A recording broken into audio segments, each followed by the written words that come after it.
get up the other, what do you call it? When I get up the other platform. So, good evening, folks that are going to be tuned in shortly. And right now, I know I'm talking to only my audience that are watching this in rerun fashion. But give me a minute. Let me get the other platforms up. And as folks begin streaming in, we'll get this live underway, hopefully in 60 to 120 seconds. So I do got to get my YouTube portion of it up on YouTube horizontal. So you're watching on YouTube vertical right now. I want to get the YouTube horizontal up for that audience, and then we'll be hopefully underway shortly if my last device will act right.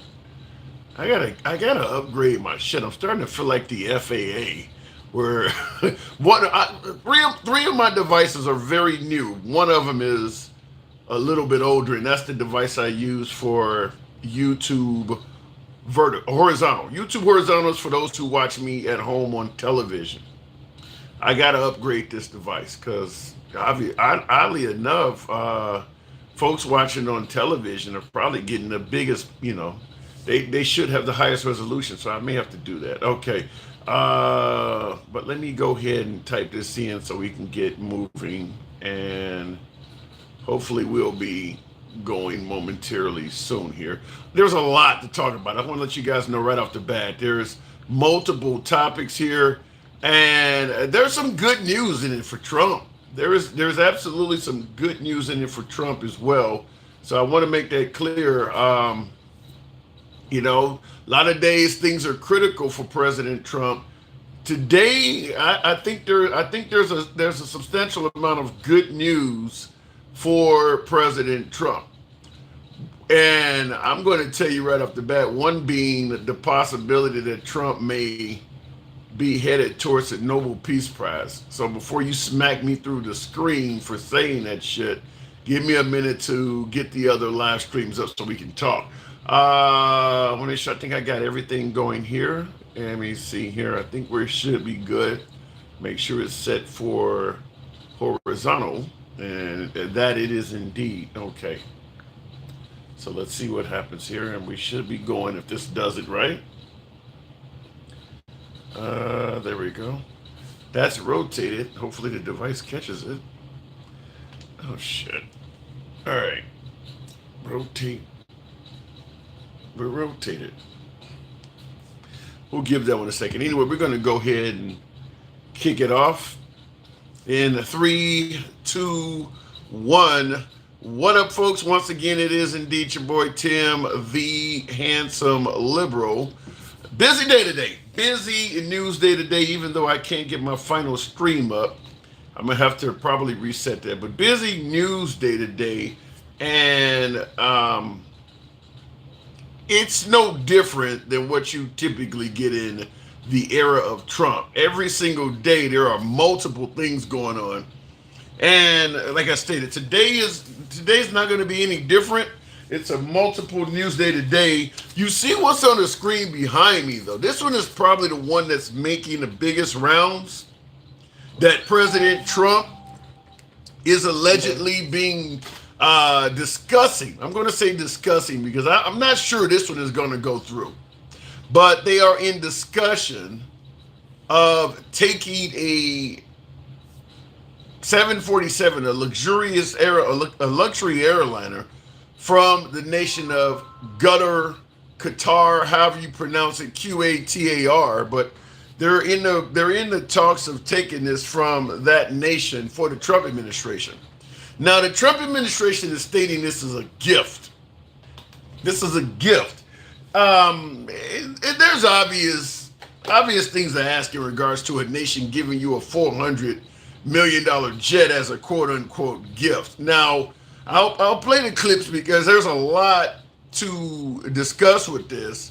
But President Trump is indeed defending this, and I want you to hear his defense. We can talk about if it sounds legitimate, if you agree. Turn to the controversy now over President Trump appearing to accept a luxury jumbo jet from the government of Qatar.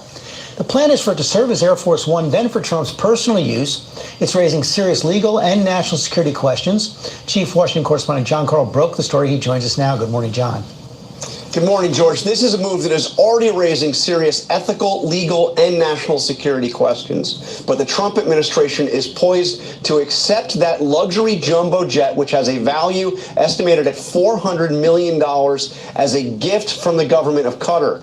Sources familiar with the proposal say that the aircraft would be used by President Trump as a new Air Force One and then transferred to the Trump Presidential Library Foundation shortly before he leaves office. It would likely be the most valuable gift ever given to... We don't need to go any further. Now, let me make something clear, because in the comments already we got Girl Mom stating it's not for Trump. It's better to refurbish it than rebuilding one from scratch. Let's make something clear. As you heard in this piece here, the jet will be used by President Trump temporarily, because there's another Air Force One being constructed right now. So the jet will be used by President Trump temporarily until the next Air Force One is completed. And then it will be transferred to Trump's presidential library. And Trump has the ability to continue using this aircraft once he is no longer in the White House. So when folks suggest that this is not for Trump, the obvious question is, then who the hell is it for? It's not going to be passed down to future presidents. It's going to be used by Trump, and eventually it's going to go into Trump's presidential library. But all of that, with emphasis on all of that, is at Trump's discretion. How is this not going to Trump? No one else is going to be able to use this. It's going to Trump 100%. I don't understand why people keep suggesting that it's not going to Trump or they're donating it to the military or any of that. No future president is going to have access to this. It's going to Trump. And I will also submit this to you. You've seen the two-engine jet that President Trump owns himself. He has his own aircraft. He's had that. He done his whole campaign tour using that aircraft. It's smaller than Air Force One. It's not a 747. I believe it's a 737. I should have had a picture up. But it's smaller than the four-engine 747 you see pictured here. And it's smaller than the four-engine 747 that is Air Force One and the new Air Force One. The question I'm asking is this. Once Trump is no longer president, meaning he is out of the White House, he's not in the Oval Office, he has no access to Air Force One anymore, do you believe he would step back down to that two-engine aircraft he's been flying for 20 plus years when he has this thing at his disposal? You think he's going to put this in a library? It go all the way back down to that 20-year-old jet that he's flying? His own pilot did a special on that jet, and they were talking about how it's very luxurious and all of that. But the equipment in there is from 20 plus years ago. Why would you go all the way down to that when you got this thing? So the point I'm trying to make is this. Once Trump is out of office, he's going to be flying in that. It's as simple as that. Once he is out of office, that's going to be his personal aircraft. So, because Air Force One will be around. So future presidents will be using the Air Force One that they're working on now. This jet is not going to sit in the museum. It's what Trump is going to be using likely for the rest of his life. But it's comical that people think otherwise. Anyhow, continuing on, because like I said, this could be a good day for President Trump. I think there's some good things to report here, but this right here is not it, suggesting that that's not going to be his jet. I also would ask you this. After hearing this clip, I'm going to ask you this question. I could be a stupid person and say, oh, no, we don't want a free plane. We give free things out. We'll take one, too. And it helps us out because, again, we're talking about we have 40-year-old aircraft. The money we spend, the maintenance we spend on those planes to keep them tippy-top is astronomical. You wouldn't even believe it. So I think it's a great gesture from Qatar. I appreciate it very much. I would never be one to turn down that kind of an offer. I mean, I could be a stupid person, say, no, we don't want a free, very expensive airplane. But I thought it was a great gesture. And I think it was a gesture because of the fact that we have helped and continue to, we will continue to, all of those countries, Saudi Arabia, the UAE, Qatar, and others. We keep them safe. If it wasn't for us, they probably wouldn't exist right now. I could be a stupid person to say, oh, no. Someone in the comments said, if we're not paying for it, who cares? Well, you are paying for it. You're going to be paying for the maintenance, upkeep. You're going to have to pay all of the money required to make sure this jet is secure. They got to break this jet down all the way down to its very painting. Everything about this jet, from the paint to the wiring, all of that stuff is a security threat. So they got to really take this apart and rebuild it from scratch. So you're going to pay for all of that. So the idea that this is just free and you're not going to pay for it, and I'm going to make it clear to you. I'm going to ask you this question as clear as I can.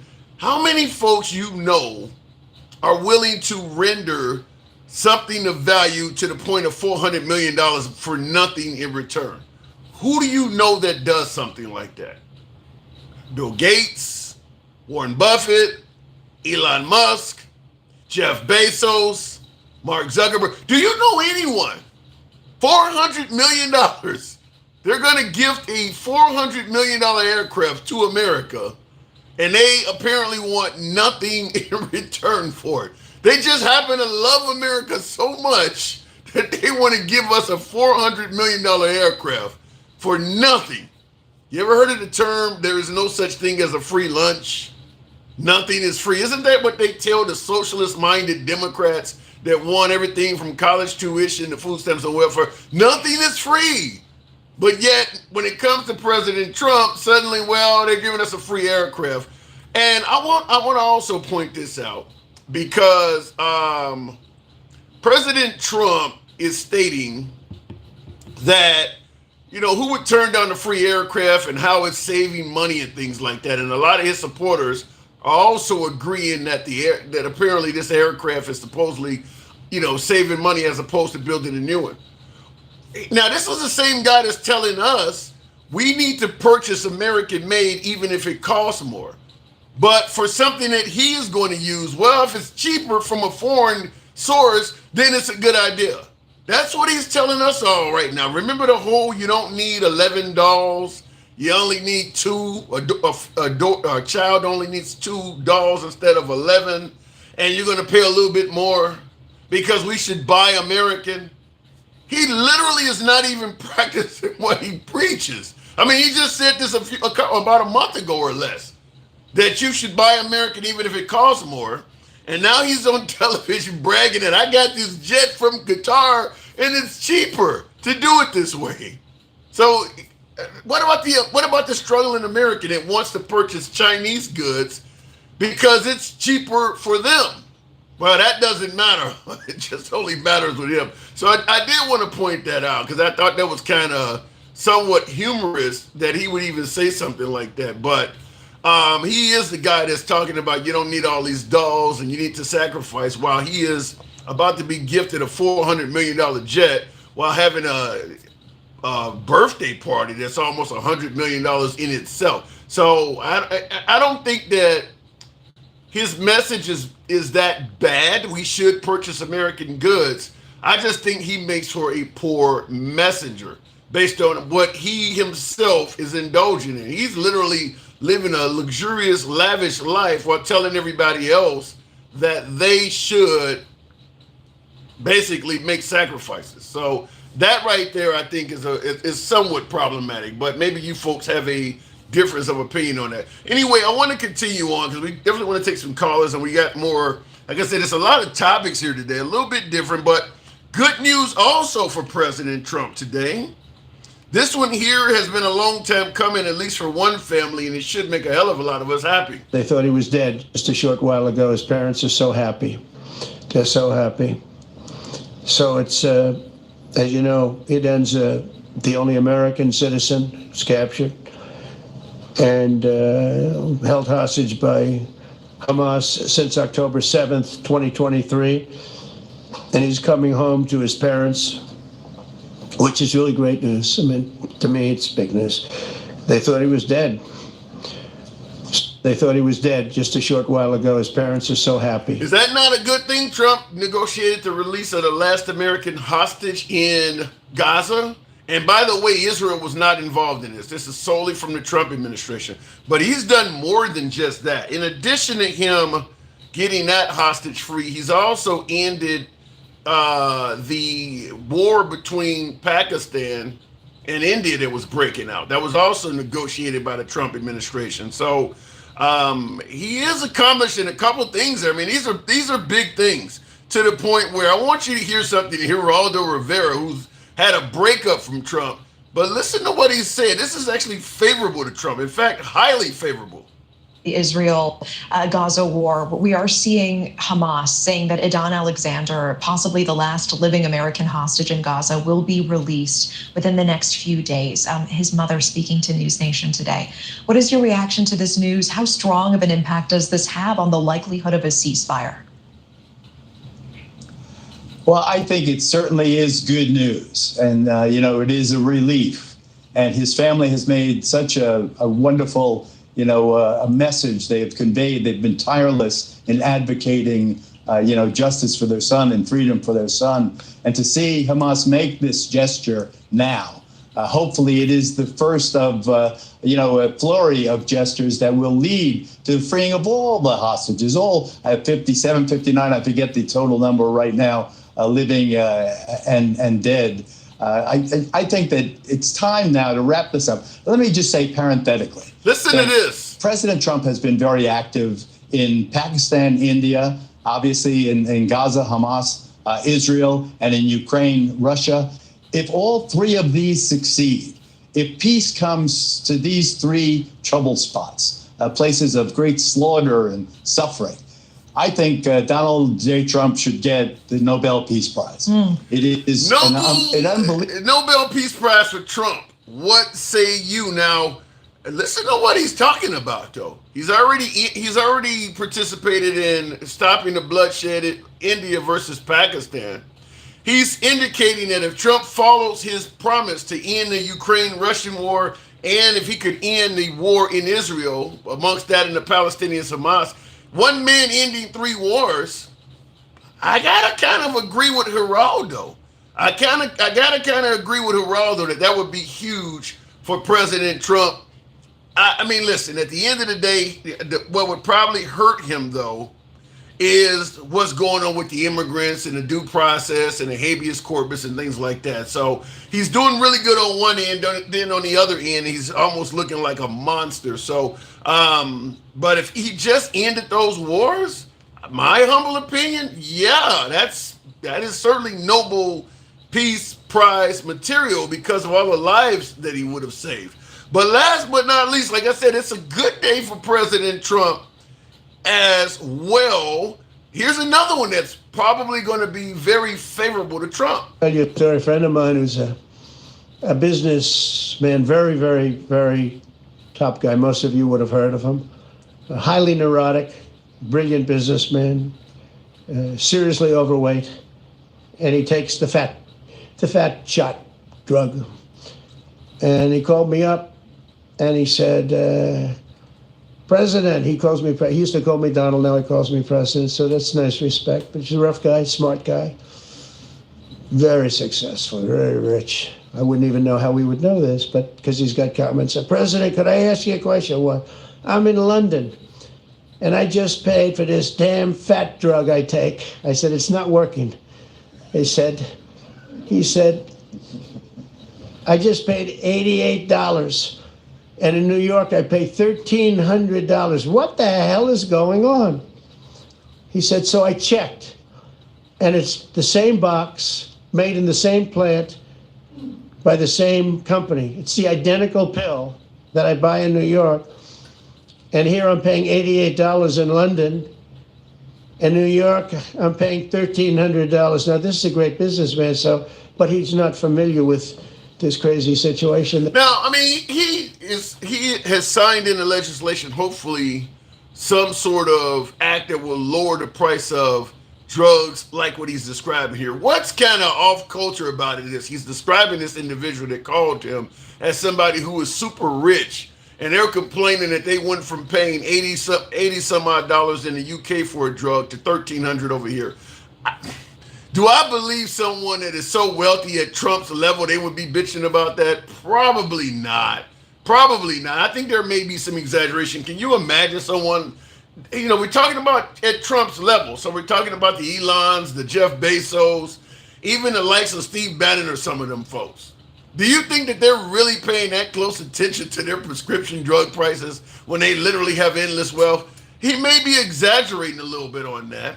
But fact is, he is correct. We do pay a lot more for drugs in America than they do in other countries. So if he can get that under control, yet potentially another win for President Trump. So going to go to the box right off the bat. We'll start out by talking about whether or not you believe it is on the up and up that Trump would be receiving a $400 million aircraft from a Middle Eastern nation like Qatar, by the way. And looking in the comments right off the bat, Will G says, Trump ain't shit. He says, even if the plane was free, maintenance and upkeep still has to be done. So he said, even if the plane was free, maintenance and upkeep would still have to be done. That's why he gave it to Air Force One. Taxes paid for the Air Force.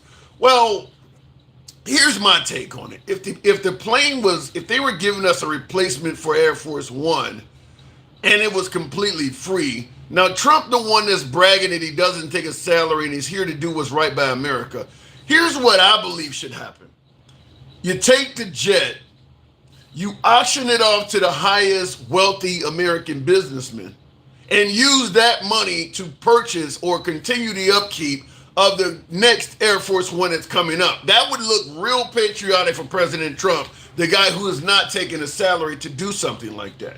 But here it looks like that jet is only going to him, and he's only going to be the one that it just does not look like he is doing what is right by the American people or taxpayers. He's literally getting a free jet that you and I are going to make it travel worthy. Our tax money is going to make his jet travel worthy that he gets to keep after he leaves office. He's using our tax money. The people he's telling that you don't need 11 dolls, he's using your tax money to do this.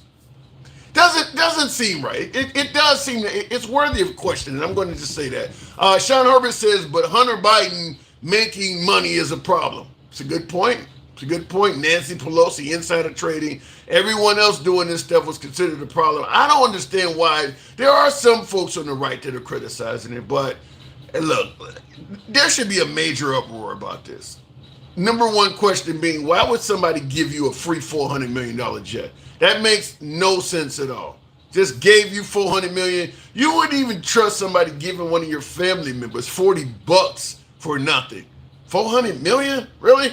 Will G says taxes also pay for the presidential libraries. That's why Trump will log the plane as a library item. Wow. I didn't think of that. So if Trump takes the jet and once he leaves office, he can log it in as a library item for his presidential library. What Will G is saying is he can still continue using the aircraft, but now because it's considered to be property of his library, the taxpayers will continue paying for it. If that is true, that's one hell of a grift. I hope that ain't right, but it does follow your next comment suggesting that Trump ain't shit for real, for real. Thank you, Papa Onaya. Thank you for being a member of the program. Let me go straight to the box. We'll start it out with the one and only Jeremy. I'm having major problems getting my damn other YouTube up. Jeremy, good evening. Welcome to the program. Hello. How are you doing, Tim? I'm not doing as good as Trump apparently with a free aircraft. But what say you? You think? I know, right? You think that's legit? You don't see any problems with it? I think he's just so baller. They're like, baby, you need this. Like, come on. Daddy Trump, here you go.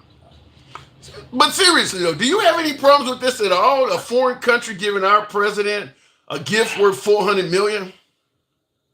It does seem a little suspicious. I'm not going to lie to you. I've always been willing to go after Trump when I think he's doing something bad and so praise him when he's doing good, which he seems to be doing quite a lot of good. But let's focus in on this. So here's the thing. What nation was it again?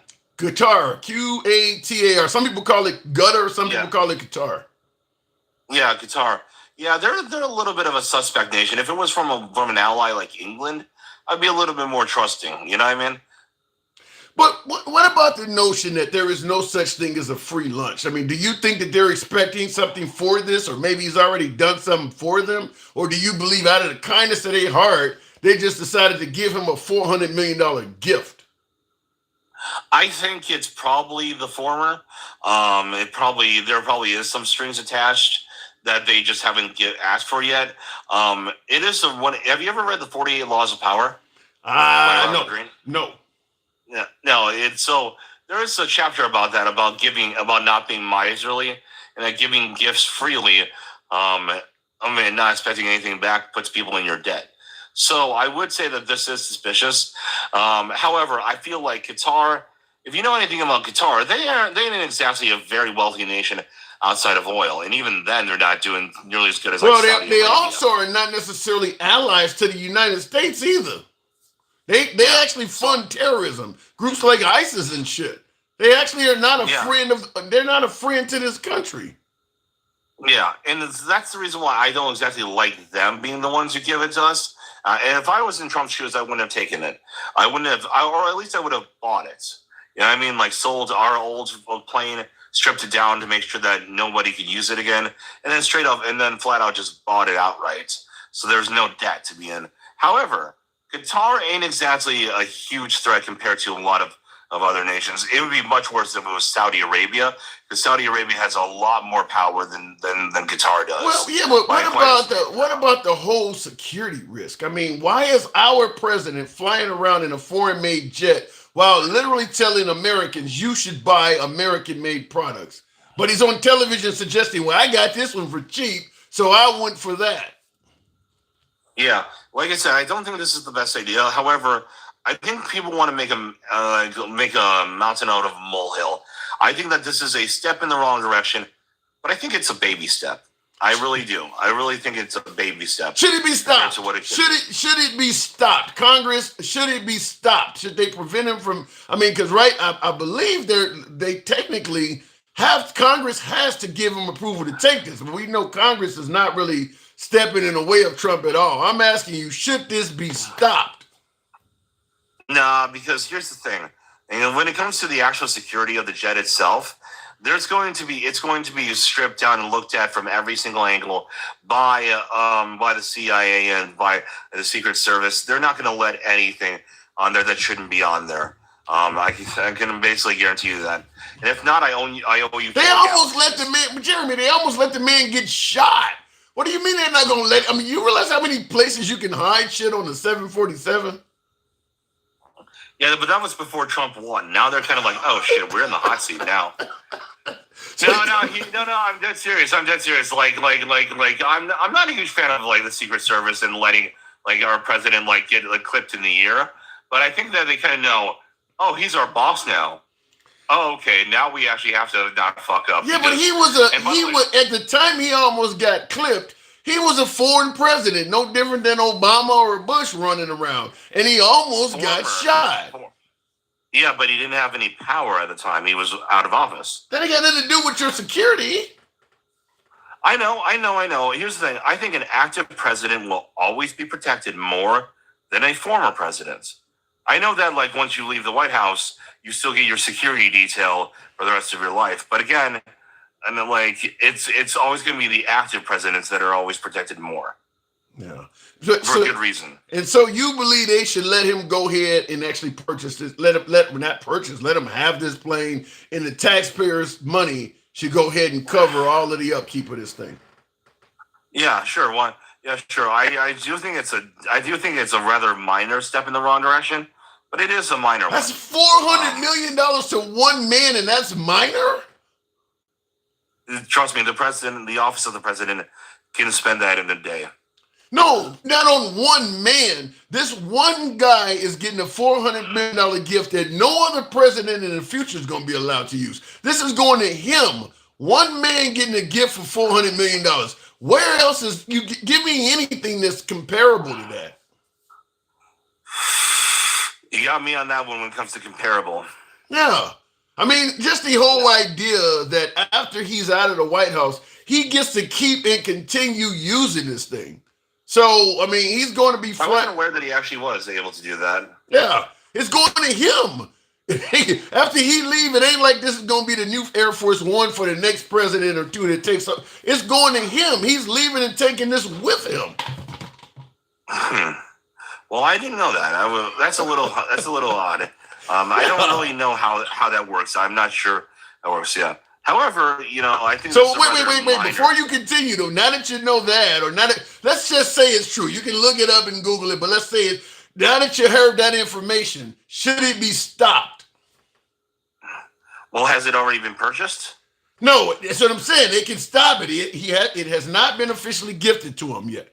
Should it be stopped? Here's the thing. If it's not stopped, I'm not super worried about it. But I do. But since it hasn't been purchased, probably.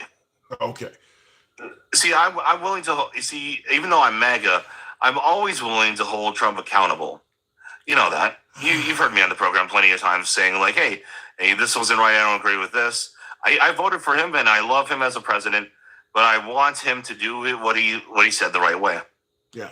I mean, I don't see anything right about this at all. I like I said, the biggest issue is why the hell are they just giving you this? There's no, I mean, $400 million. And this is in addition to him selling assets to him by purchasing some of his cryptocurrency. Have you heard about that one? I have not heard about that one. I think there's one thing we can both agree on. They probably don't trust Boeing. Well, I think one thing we can actually agree on is that Trump is making a ton of money by using the office of president. The guy who claims he doesn't take a salary is sure finding a hell of a bunch of side hustles on the side to make a lot of money. He's making money off of the office. Oh, and in what way? Well, I just mentioned the cryptocurrency. So that if you purchase his cryptocurrency, you could actually sit down and have dinner with him, which is essentially amounting to you purchasing assets to him, because he's the primary holder of his own Bitcoin or whatever it's called, his own coin. So if you buy some of it, you make the value of his go up. So if you buy a lot of it, his go up by a lot. Yeah. Well, so here's the thing. Whenever I hear stories about that kind of stuff, I'm always like, well, what's the full story? You're not hearing stories about nobody else creating their own cryptocurrency. He's the only guy that has ever done that. By the way, do you think a president should be allowed to create untraceable currency to begin with? First off, not actually untraceable, even though people want to pretend it is. You know what I mean, Jeremy. Come on now. I know what you mean. But I personally don't think he should personally be involved. However, I always want to look at the full story, because there's been so many times where I've heard people say this, and that, and about that sounds like on the surface sounds really bad. And then when you look into the details, like, oh, that ain't what you guys said. Okay. And then you find out the full story. So yeah, but I think I heard you as a lot of people would say fluffing earlier, except you were just being honest and just acknowledging real victories that Trump had a little earlier. Yeah, I don't run from the things he does this well, but this, I mean, like I said, I think that if he ended 3 wars, that's worthy of a Nobel Peace Prize. But the way he is doing immigrants with this no due process, and getting rid of habeas corpus and going after his own citizenry, my guess is even if they wanted to debate giving him a Nobel Peace Prize, that stuff would scratch it, because he's looking good on one side and looking like a monster on the other. Yeah. Here's the thing. Well, first off, from what I've seen, a lot of the cases that they say like, oh, there was no due process. I've seen due process, like that whole Abrego Garcia guy. He saw multiple immigration judges before and was deported. Okay, what I'm trying to say is this: you're deporting a guy to a country that you know is going to throw him straight in prison, even though he didn't commit any crimes in that country. You can't get a Nobel Peace Prize doing that. That's like literally deporting Jews during the Holocaust. I mean, like, well, this Jewish person is in my country illegally, so they got to go back to Germany. I mean, when you send this person home, what they're going to do to this guy, even though he has no criminal history at all. You can't get a Nobel Peace Prize by doing some shit like that. Well, hold on a minute. Can we just be honest? Like, wasn't he being investigated for like human trafficking? No. No, he was not. He got pulled over, and he had, I believe, a bunch of extra seats in his vehicle, and the police questioned it. That's all it went. He wasn't charged with anything. He certainly wasn't convicted of anything. No, just like the whole case about him being involved in domestic violence with his spouse. It's all accusations. The Trump administration is running away with all these accusations as if they all are charges with convictions. It's just accusations. I mean, that's all it is. So you're going to send this guy to a country where they're going to throw him in maximum security prison indefinitely, and you know that before you send him there? Well, I guess I do. I do like the idea of getting your day in court before we and being convicted before we deport somebody. But here's the thing: Abrego Garcia still was in the country very much illegally, and he probably should go back to his home country. And even though we say oh, but wait. Let me ask you this. Hold on. Let me ask you this though. If you, let's say for instance, somebody is 100% in this country illegally, but you know that if you deport them to their home country, they're going to be treated like that by the leadership there. You would send them there anyway? Yeah. Okay. All right. Just checking. They should apply for asylum. Huh? They should apply for asylum. They should go for asylum. If you know they're going to treat him like that, why don't you give him asylum? He has no problem doing it for those South Africans. Why would you make this person go through all that when you are 100% certain that the asylum case is legit? You really got to watch Lawrence Southern's documentary on what's actually happening in South Africa. It's way worse. Like, you think CCOT is bad?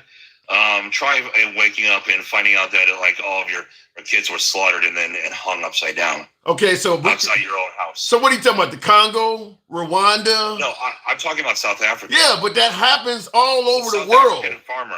Yeah, that happens all. I don't see him bring. I mean, you realize how many brown and black countries that shit happens in, where they're chopping each other up with machetes and shit. He ain't bringing none of them over here. I mean, yeah.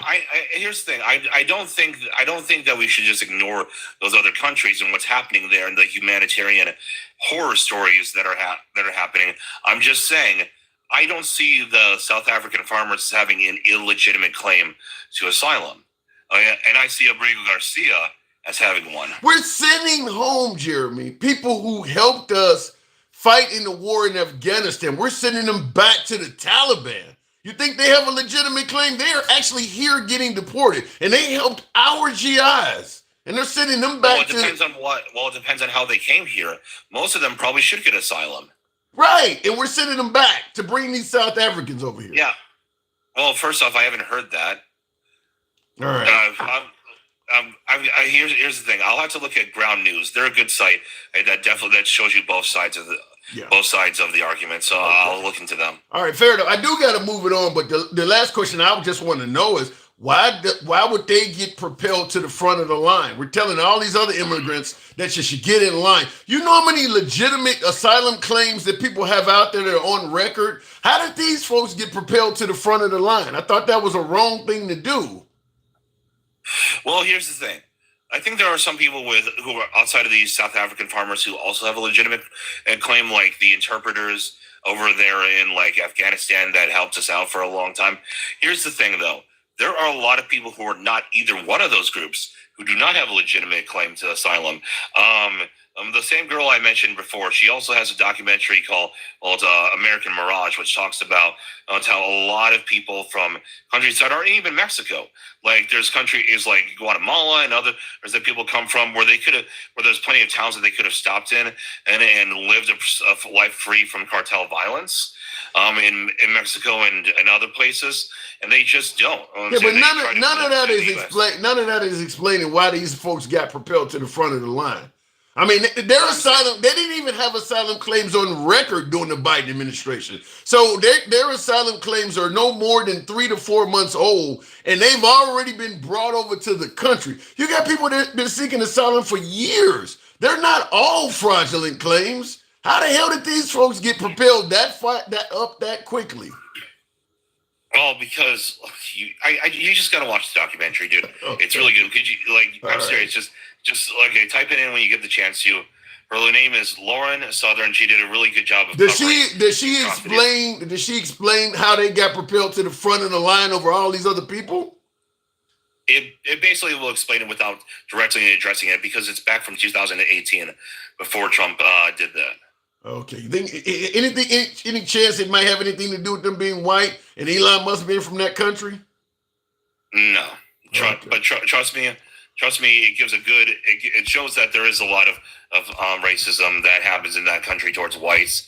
It gets bad. There's racism in every country that has more than one race. Jeremy, thank you for coming through. Thanks for having me. Anytime. All right, by the way, tap the screen, folks. Get the likes on up to 20,000. We can certainly make that happen if you let your thumbs not be lazy. I do want to ask that question, though. How the hell did these folks who had no asylum claim in place under Biden suddenly get an asylum claim in place under Trump, who was in the midst of the largest deportation in history? Somebody that is that tough on immigration. Not only did they get their asylum claim in, but it was granted in 3 months. Can somebody, it was granted. They're literally on American soil within 3 months' time. Can somebody explain how, were they literally being chased with machetes and hatchets? How the hell their case moved that quickly? I do have to ask that question. Will G says not just a security detail for life, but a presidential pension. Yeah, Trump is making a killing off the White House. I don't think there's any argument to be made. Trump is profiting heavily, and his children are profiting way more than anything you want to talk about Hunter Biden. I bet you once all is said and done, years down the line, when they can demonstrate via tax purposes and things like that, when you look at Don, Eric, and Ivanka, Trump came down the golden escalator in 2015. All of his kids were adults at that time, except for Barron, I believe. They all were adults. When you look at their wealth from 2015 to 2025 in the future, or from however long his presidency is, I bet when you put it on the graph, you're going to notice it skyrocketed. Now, understand, if your father or mother became the commander-in-chief of all of our wealth would skyrocket too. But considering that they had a lot of wealth already, I'd be curious to see what happens. But the story will be told after Trump's presidency is over. And I think you're going to find out that these folks made a lot of money during the Trump years. And we're not talking about Sasha and Malia. We're not talking about what the Bush kids did. We're talking about billions. If you know George W. Bush's child, one of his kids is on NBC doing the news in the morning. I believe that Sasha, both of Obama's kids, they're nowhere near billionaires. And I'm trying to think of, even Chelsea Clinton is not at this level. My guess is Trump kids are going to be way ahead of anything we've ever seen once the actual story comes out. Didn't you see the Undersecretary of State welcome the white South Africans? Yes, I did. Like I said, not only did they get pushed to the front of the line, but as Will is pointing out, the Undersecretary of State is welcoming them in the country. I'm surprised they didn't roll red carpet out for these folks when they arrived. What about them make them get skipped to the front of the line? Let me go back to the box. Tap the screen. We should be around 30,000 on the likes. Tap the screen, get the likes on up if you will. We'll continue on with Mike. Good evening, Mike. Trump lost approximately $1 billion during his first term. I don't know about that. You're saying that Trump lost $1 billion during his first term? We know his daughter and Jared Kushner, his son-in-law, they actually made $2 billion. I don't know if I believe that. What would cause Trump? Well, I guess his turbulent name and people trying to get away from his business back then may have had something to do with it. But my guess is he probably did not lose $1 billion during his first term. Mike, good evening. What's going on? It's 112 people. Let's tap the screen, share the live. Thank you. Tell them up to about 40,000. We can do 40,000. South Africans coming over here. Listen, Tim, you can fluff and dance and all this shit. And you've been fluffing. I've been fluffing tonight? Tonight? Yes. How? 100%. How? How can you talk about Trump possibly getting the Nobel Peace Prize with the shit he does? Don't even finish it. Don't even talk about if he stops these wars. He is literally sending people to prisons for life, and it's unconstitutional. No matter what, you can't usurp one for the other and say that he. Come on, Tim. I'm trying to understand. What are you saying that I didn't say? I said the same shit. I said he looks great on one side. He looks like a monster on the other side. But you can't have both. You don't. That's exactly what I said. I said that because he's done all of this monstrous shit, that would kill it. You said the same thing I said. But the fact that you're even talking about it, listen, think about what we're talking about. Hold on. You coming off like you got derangement syndrome, but go ahead. No, I'm not. Yes. I'm going to walk you through this like I typically do. First of all, a $4 million gift on a plane. 400 million. 400 million. Yeah, 400 million. For a plane, right? Think about this real quick. We said the same thing about Elon donating $350 million to his campaign. That is true. Wherever he did, that is true. Yeah. Nobody's giving something without expecting something. Yeah. So let's just stop that shit. So we don't know what he's already guaranteed them, what they've already done on these back channels, because we know they have back channels, right? We already know that. So that's not. I don't care what it be. First of all, that's supposed to go through Congress. Number one. Yep. That's supposed to go through Congress. Usurping that whole thing to say you got a plane, and we're going to pay it. The taxpayers would pay for that plane to be retrofit. I'm agreeing with you so far. Okay, so that's number one. So, but these MAGAs and these Trump supporters always talking about spending, fraud, and all this bullshit. But then they want to just graciously accept this quote unquote gift. Yeah, doesn't make sense. Well, you gotta give Jeremy credit though. Even Jeremy said it looks suspicious. He wasn't as hard on it as you and I are, because I believe Congress should absolutely outlaw this. And it should, it's already in the emoluments clause that you can't take shit from a king, prince, or head of state. But Congress should go on record outright stating that if he does this, we're going to do everything we can to stop it. They should be more vocal about it. Jeremy even said it's not right. He just was not as strong in it as you and I. Well, he said it wasn't really a big deal. He didn't like it, but it wasn't really a big deal.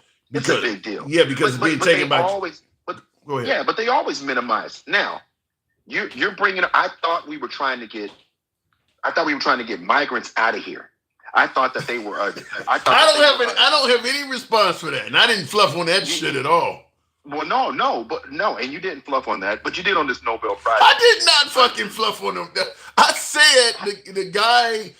I mentioned no due process. I mentioned habeas corpus. I mentioned sending people knowingly to a prison that they don't deserve to go to. Damn, what more can I say? I even said the man looked like a monster on that shit. What more can I say? So why would you bring up Nobel Peace Prize after that description of somebody? Because I said if he was not doing that stuff, he would be worthy of a Nobel Peace Prize.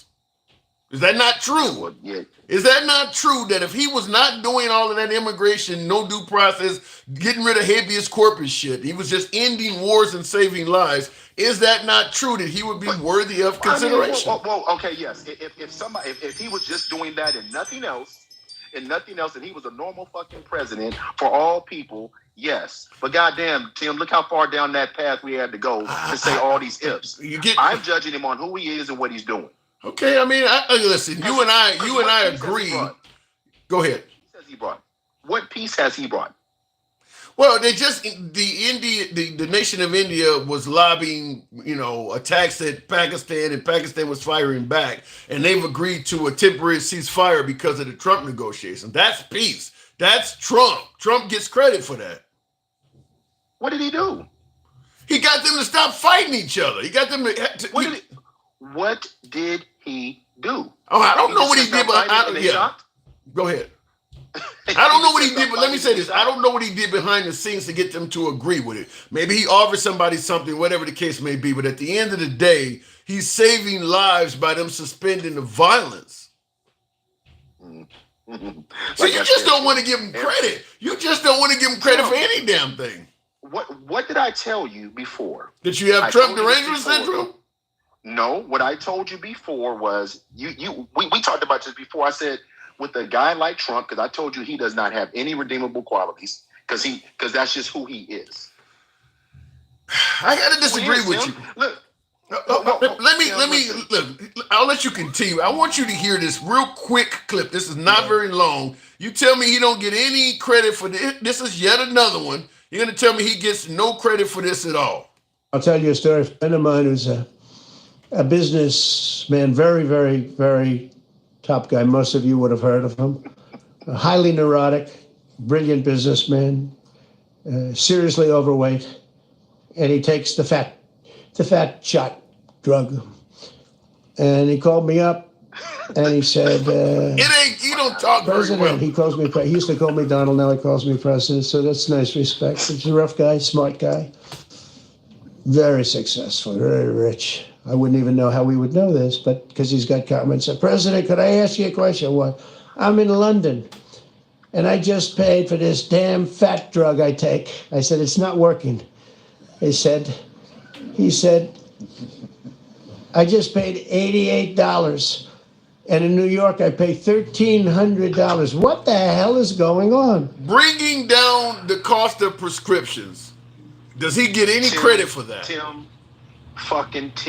are you kidding me? First of all, he's calling this shit the fat drug. Listen, this is where I say you be fluffing. Hold on, this is where I say you're fluffing. What? This man is just talking, Tim. He literally sat there and was just talking out of the side of his ass. This man, the president of the United States, sat up there and called it a fat drug, Tim. Are you kidding me, Tim? Do you think he's done? Tim, listen, I don't know why you do this. I don't know why you do this, because you and I are sitting here. You and I both know, Tim, that he doesn't have a clue what he's talking about right now. He's just talking, Tim. Number one. Number two, nothing's happening. Tim, he called it. He called it the fat drug. I get that. Listen, I get that. I hate to sound like MAGA, but hold on. I hate to sound like MAGA, but damn it, I'm going to say what they normally say. Who gives a damn how he says it? If he can bring down the cost of prescriptions, I don't give a damn if he calls it crack cocaine. If you need this to lose weight and he can make it cheaper, who cares how he frames the name of it? I'll tell you why. Because in order for him to be really caring about this issue, he's the president. You would think he would know what it was. You would think he'd be able to articulate it. And number two, he hasn't done anything yet. What has he done? Tim, listen, you and the rest of these magazines, they talk about what he's going to do, what he's talking about doing. But at the same time, when it doesn't happen, then they spin. That's why I don't like getting into what he's talking about doing, because number one, you can't trust the man. Well, hold on. I'm under the impression this has happened, because I agree with you. I don't give him credit for what he might or what he's going to do. I'm under the impression that this has already been done. That's why I wouldn't even brought this to you if it was something that is quote unquote going to happen. Because you're right. A lot of things he says going to happen never take place. Right. And so, but again, everybody, MAGA steps through this shit like it's a win, like the tariffs on China. Like you see what's happening with them. What did he do? Put us back where we were before? With the tariffs on China? And he capitulated like a motherfucker. They act like China was coming to the table. No, we went to the table. They didn't do shit. I don't understand how we give people credit for creating. Do we award the arson? The arsonist? But you know something. Now, I was going to say the same thing, and I actually got a clip brought up for that about the terrorists. But here's the thing: you might refer to this as fluffing, and so be it. But obviously, you're right. He's the arson that ruined the economy with these huge tariff wars. But he keeps suspending it, which makes it clear that he was wrong on how much we needed these tariffs. But here's where people might say he's playing chess when everybody else is playing checkers. He took the tariffs back down to only 30% on China, and China now has a 10% tariff on us. So the fact is, he has moved the needle somewhat and got China to agree with it. So let's say, for instance, he freezes the tariffs in place where they are now. We have a 30% tariff on them. They have a 10% tariff on us. we're actually profiting from that. I don't know how much that little bit will amount to, but fact is, he is bringing in more money by doing it. Now, it's not bringing jobs in manufacturing home. It ain't gonna be enough to do that, but somebody is making money from this. For Americans somebody is making money on it. Yes, you were right the first statement. Somebody was making money on it, but it ain't gonna be the middle class. True. It ain't gonna be the lower class. I don't think the goal was ever for the middle class to make money off of this shit. I don't think they ever, even if you bring manufacturing back home, they weren't gonna make money. Wait a minute, say that again now. I don't think the goal that anything Trump is doing, here's the anti-fluffing comment you've been fucking looking for. I don't think the goal that of anything Trump is doing is going to benefit the middle class financially. He's not in it for that.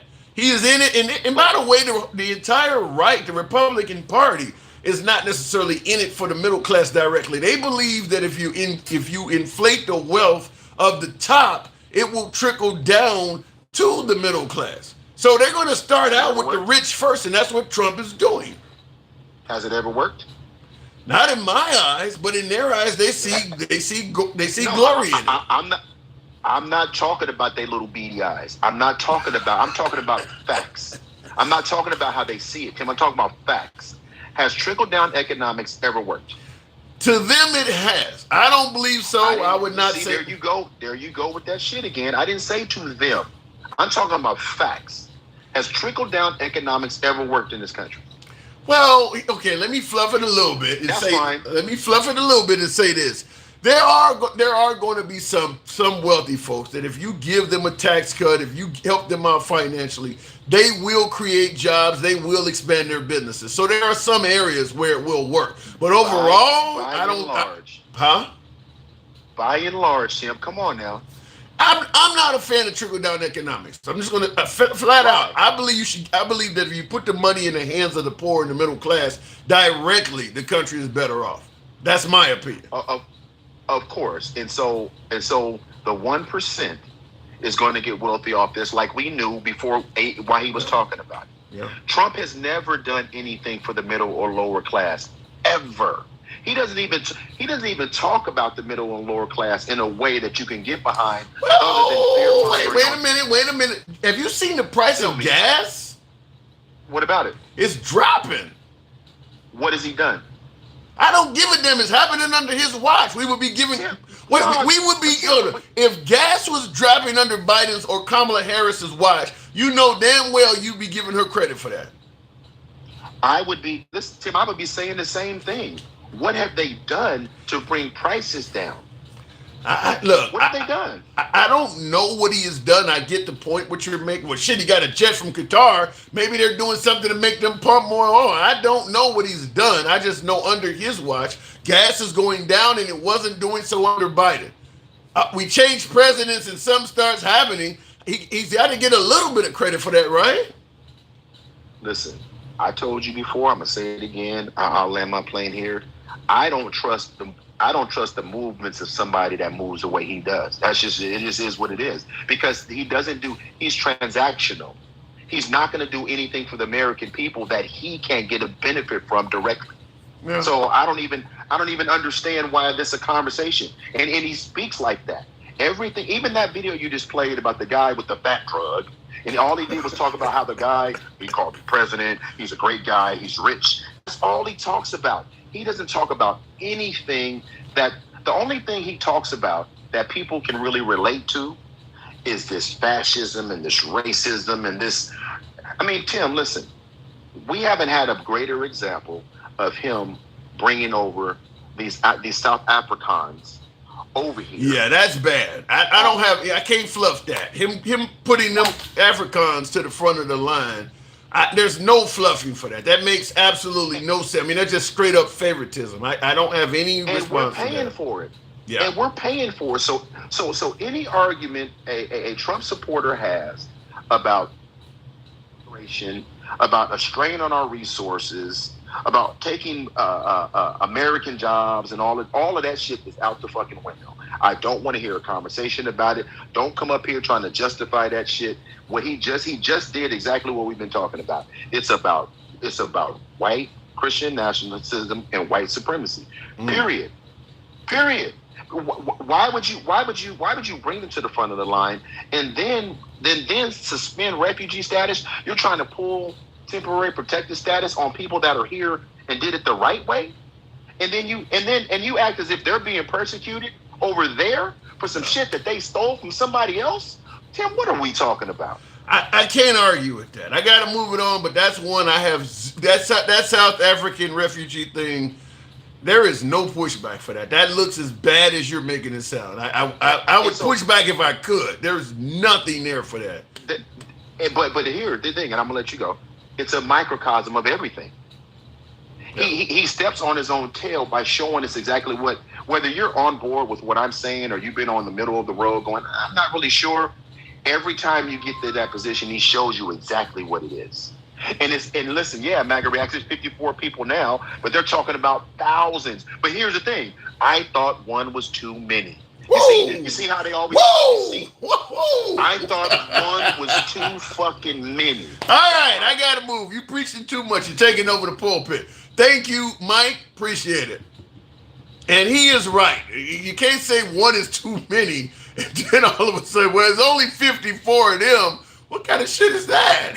I mean, I can't argue. Like I said, I don't have any pushback on that. What he's doing with the white South Africans, in my opinion, my analysis, that looks racist.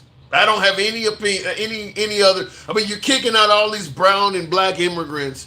You're not even taking into consideration whether they have a legitimate asylum claim or not. You just simply close the door to them, and then somehow within a span of 3 months, all of these South Africans are all of a sudden being allowed to come to the country, all these white South Africans. You know what my humble opinion is?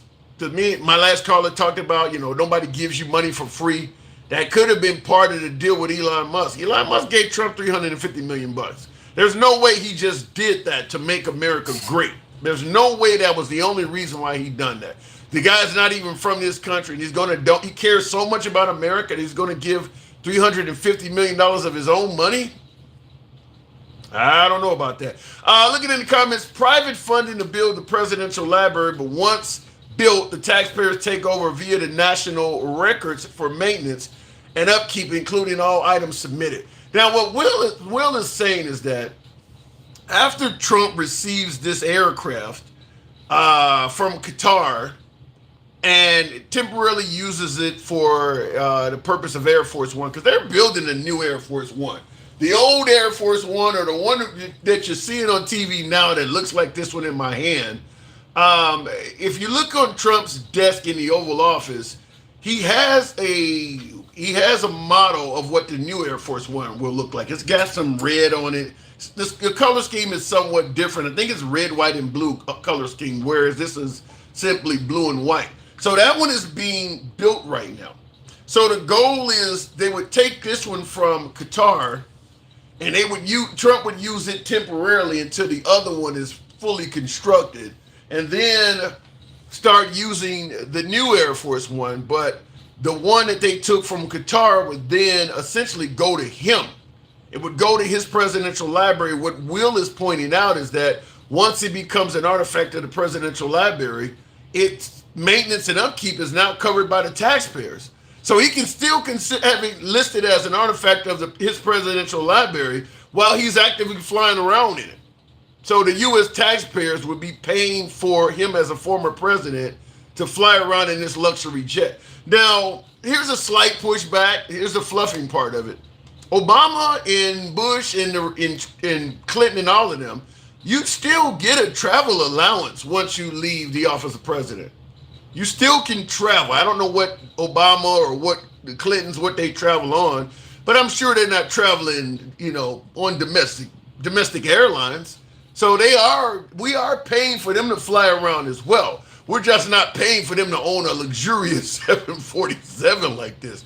But all of the former presidents, they travel on the taxpayers' dime. I think they get like $1 million or $2 million per year travel allowance for life. I mean, it's a lot of benefits to being president once you leave. But that is a nice trick, what Will is pointing out, that after you leave, listed as an artifact, and then the government has to continue paying for or taking care of your plane. All the fuel, maintenance, and upkeep, every damn thing, all on us.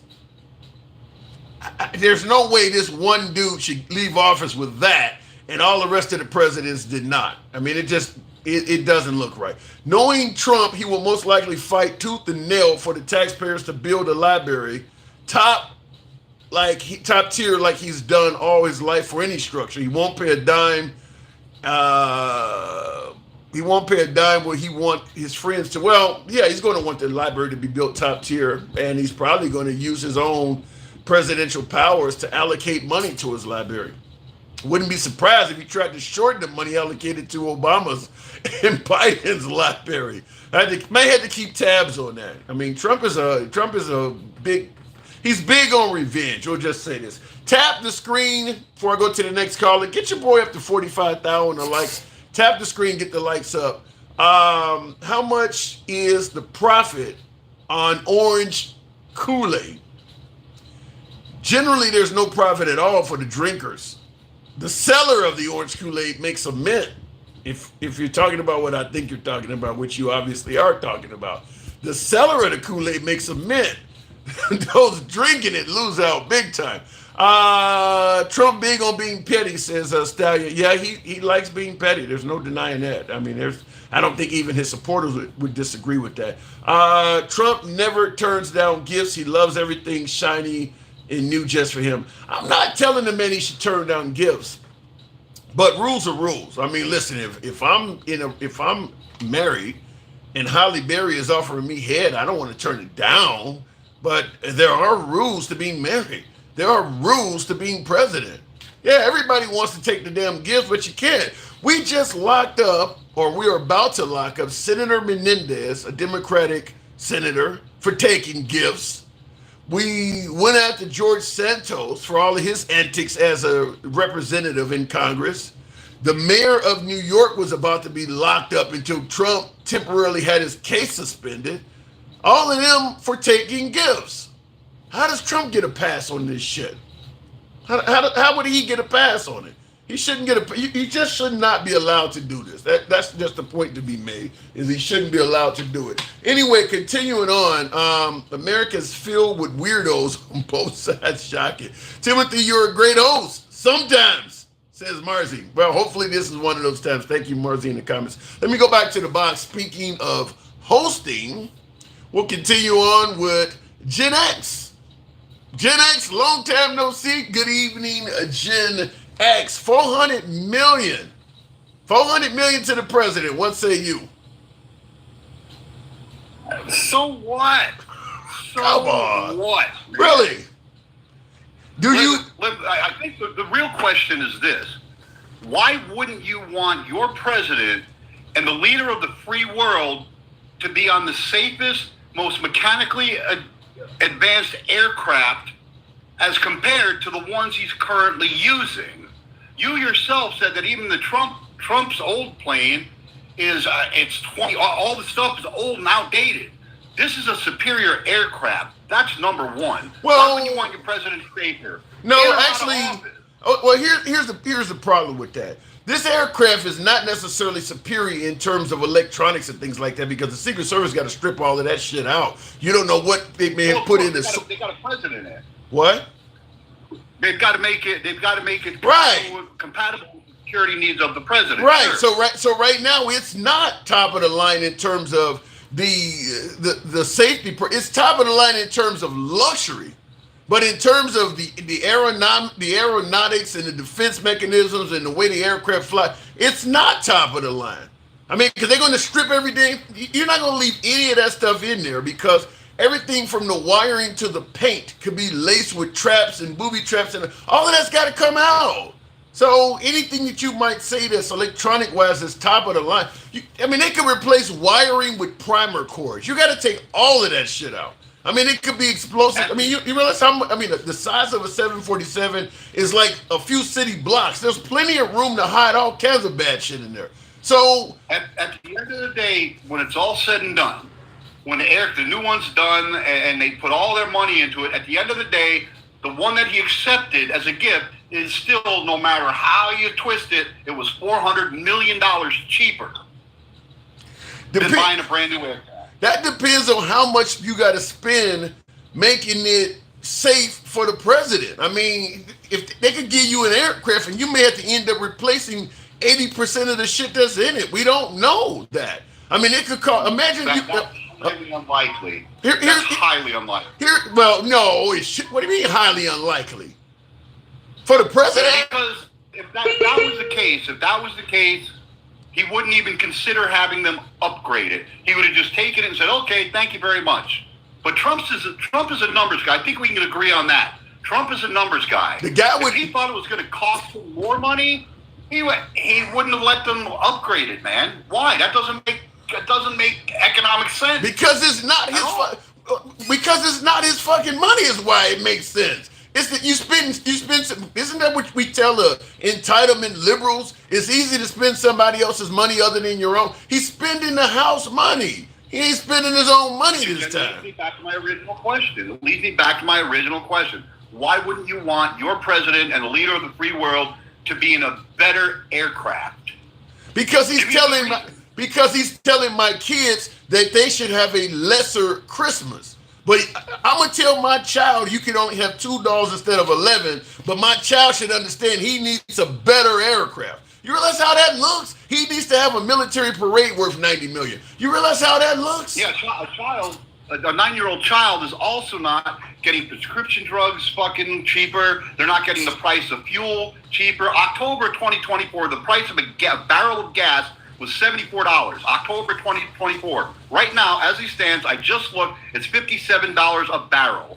That's almost $20 less a barrel. I'm not arguing. The price of eggs I'm not arguing with. He said he wouldn't know. He's making progress. I'm not arguing with the fact that the price of some goods have come down. That doesn't justify you getting a $400 million jet while telling everybody else they need to make sacrifices. You don't need the damn jet. You can fly around in Air Force One for another year until they're finishing off this American-made jet. There is no need to expedite that and take this jet from Qatar that's going to cost us millions more dollars to upgrade. And it's not going to be used you're talking about spending tens of millions. I forgot how much they're estimating the Secret Service would have to spend to make this thing flight worthy. He's only going to use it. He's only going to use this thing temporarily. Why not continue flying Air Force One, which is safe now? Remember, we're making sacrifices. Remember, you sacrifice for a year until they're done, and you have your new airplane. Why do you need a luxurious jet now?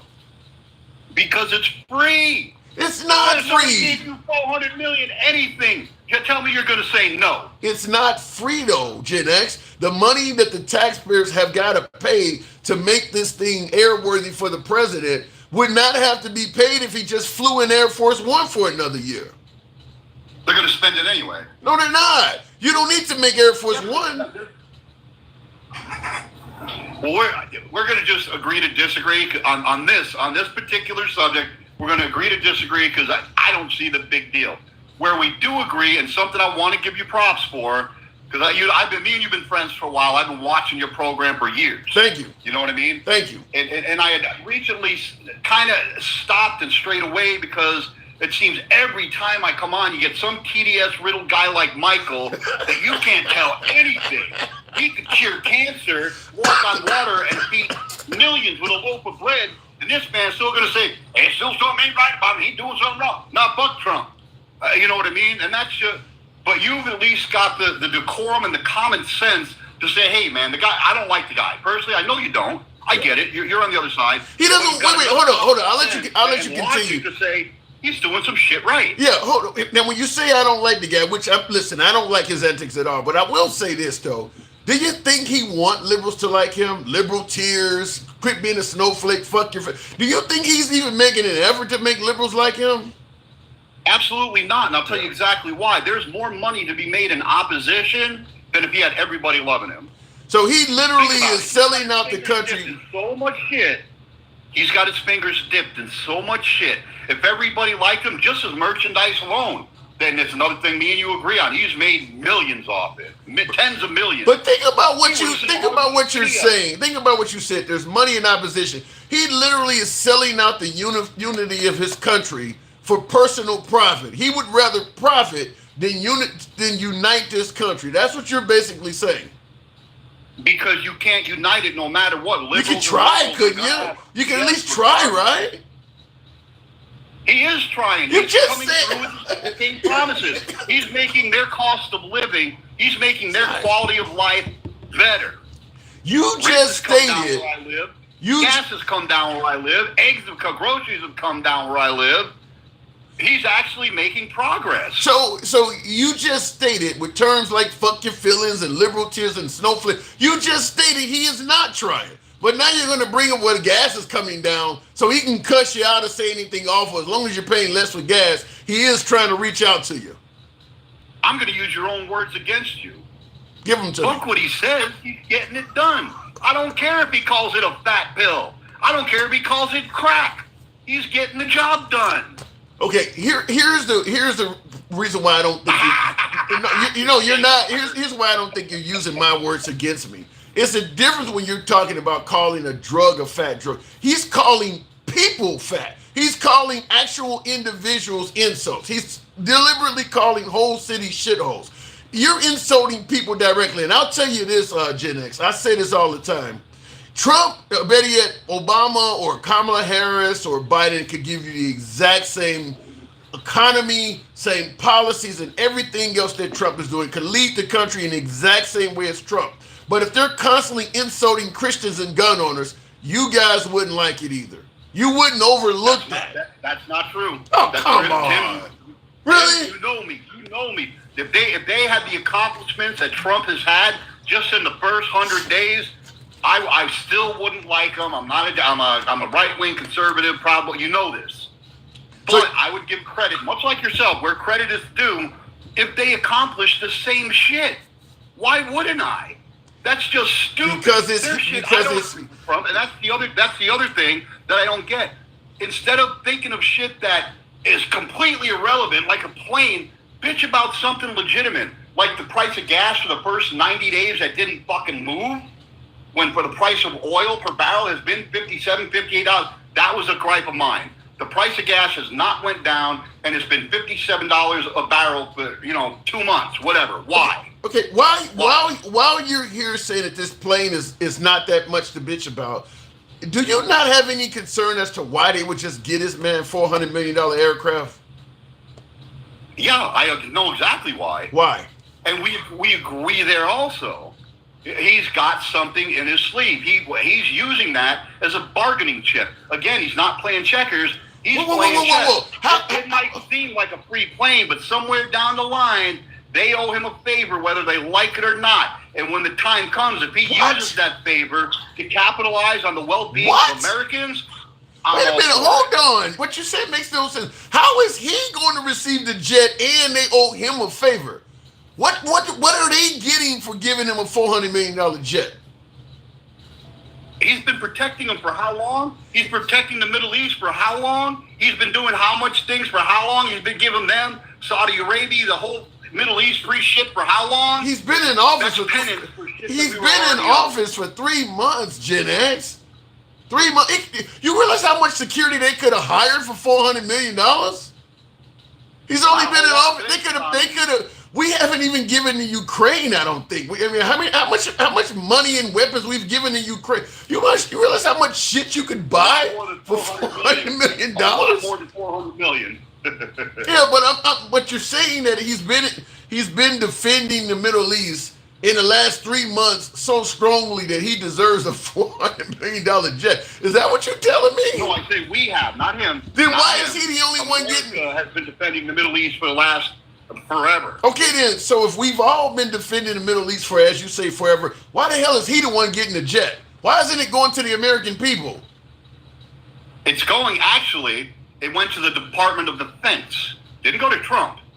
It went to the Department of Defense. Now, I don't know how all that shit works, but he's not getting anything. Yes, of Defense he's the only one that can use it. They're using it to upgrade. Gen X, is going to the Department of Defense while they hold it and make it flight worthy for him. He's going to fly on it. When his term is over, it goes with him. Who else is the jet going to? It's going to him. Show me a bill of sale with his name on it. He didn't pay for it. There is no bill of sale. Exactly my point. So So it's not his. Okay. So you think I'm sure if the next president wanted to use it, no matter who it is, Trump will be like, yeah, here's the keys, rock and roll. But that's the problem, Gen X. Why do they have to get the keys from Trump? They wouldn't get it from Trump. They'd get it from the fucking Department of Defense. And if it goes into the library, the Trump library or whatever they're doing, I'm not sure how that works either. They go through him. I don't think he'll use it for personal use, but that's to be seen. You gotta be crazy. You talking about... If he does use it, hear me out.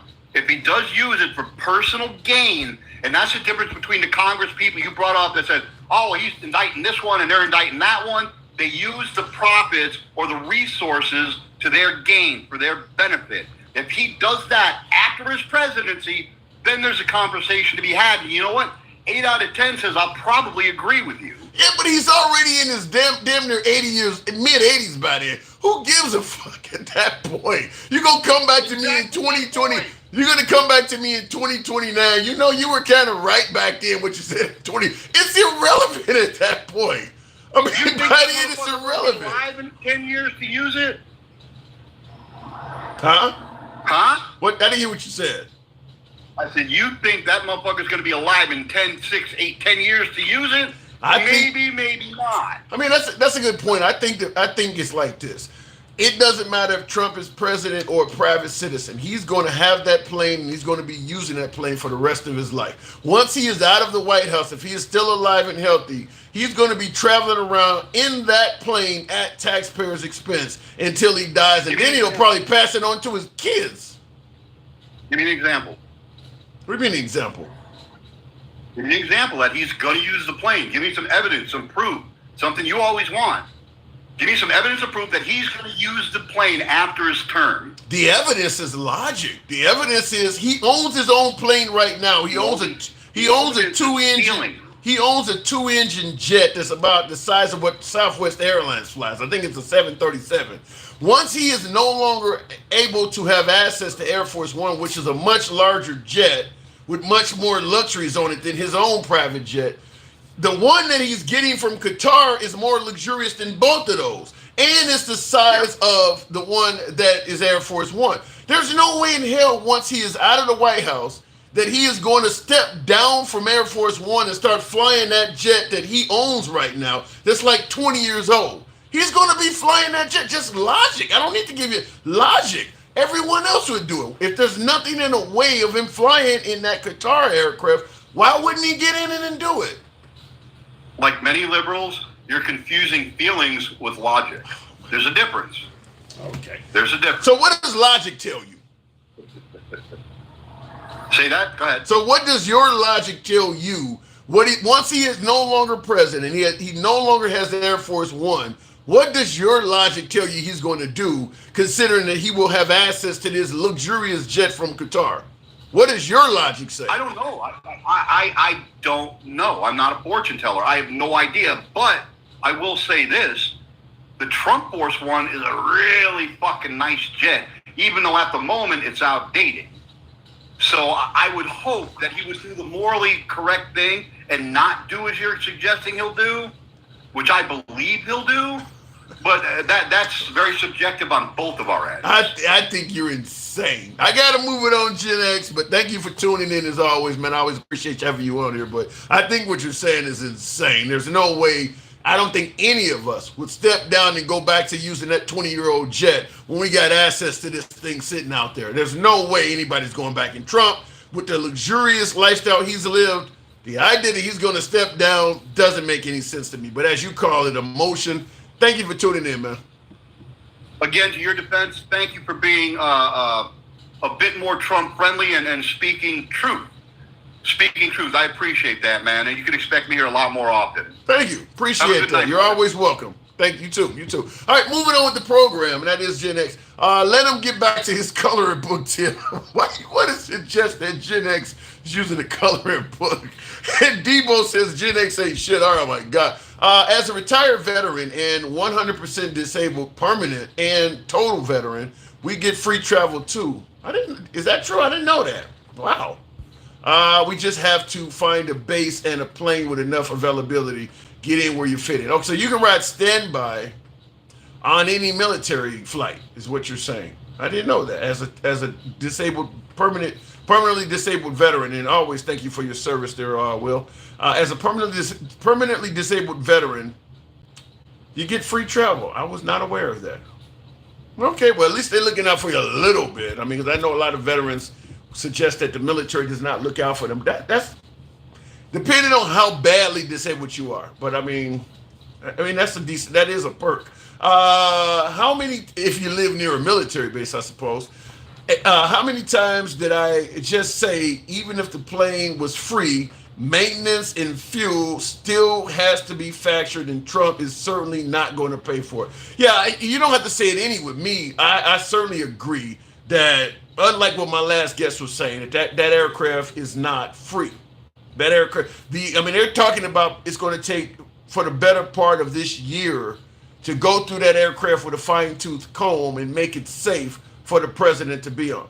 And that's everything. Like I said, you got to get rid of the wiring, everything. You got to go through that thing with a fine-tooth comb. The size of a 747, there's just so many places to hide, wireless equipment. I doubt if they would put any explosives or anything crazy like that on there. But I mean, hidden switches. You could put. Just think, you're flying a computer-controlled aircraft, and all it takes is just one small radio device in there where you can hit a switch from ground, the plane receives it, and it turns something off. Turns off one of the flight controls. You got to go through this whole thing. Even the microchips. You can put extra, so you can take something as small as a microchip, and if you're smart enough, if you have the engineering, you can put an additional circuit in what normally looks like a regular microchip. That could be programmed when this thing hits 40,000 feet, turn this off or turn that off or switch the elevators down so that you can't recover. I mean, there's all types of things you can add in this. I'm just going to be honest with you. I would be hesitant as a president or a foreign head of state to even fly in some shit like that. If I'm Trump, I'm going to take the gift and auction it off to the highest betting American businessman, and then use that to buy some more shit or whatever. I wouldn't fly in that. That's crazy. Qatar or Qatar, whatever the name of this country is, they've been known to fund terrorism and shit like that. That would be a huge score. That would be almost like the Israelis selling members of Hamas a pager and using it at the right time to hurt them. I can't believe, look, the luxury, the luxurious nature of this aircraft, I get it, but my God, is that a safety risk? My God, how can you even go over this aircraft in a manner that is sufficient enough to guarantee there's nothing hidden in it? We sold F-35s to other nations, and there are rumors that the F-35s we sold to other nations have kill switches in them. There's just so many places you can hide shit in something that large. Just turn it off at 35,000 feet, or force the aeronautics to point straight down. There's so many things. All it takes is one little microchip to do that. That's already there, that somebody simply opened up and added an additional circuit to that microchip. There's just so many ways to do that. And I see the comments, Jay says, I hope so.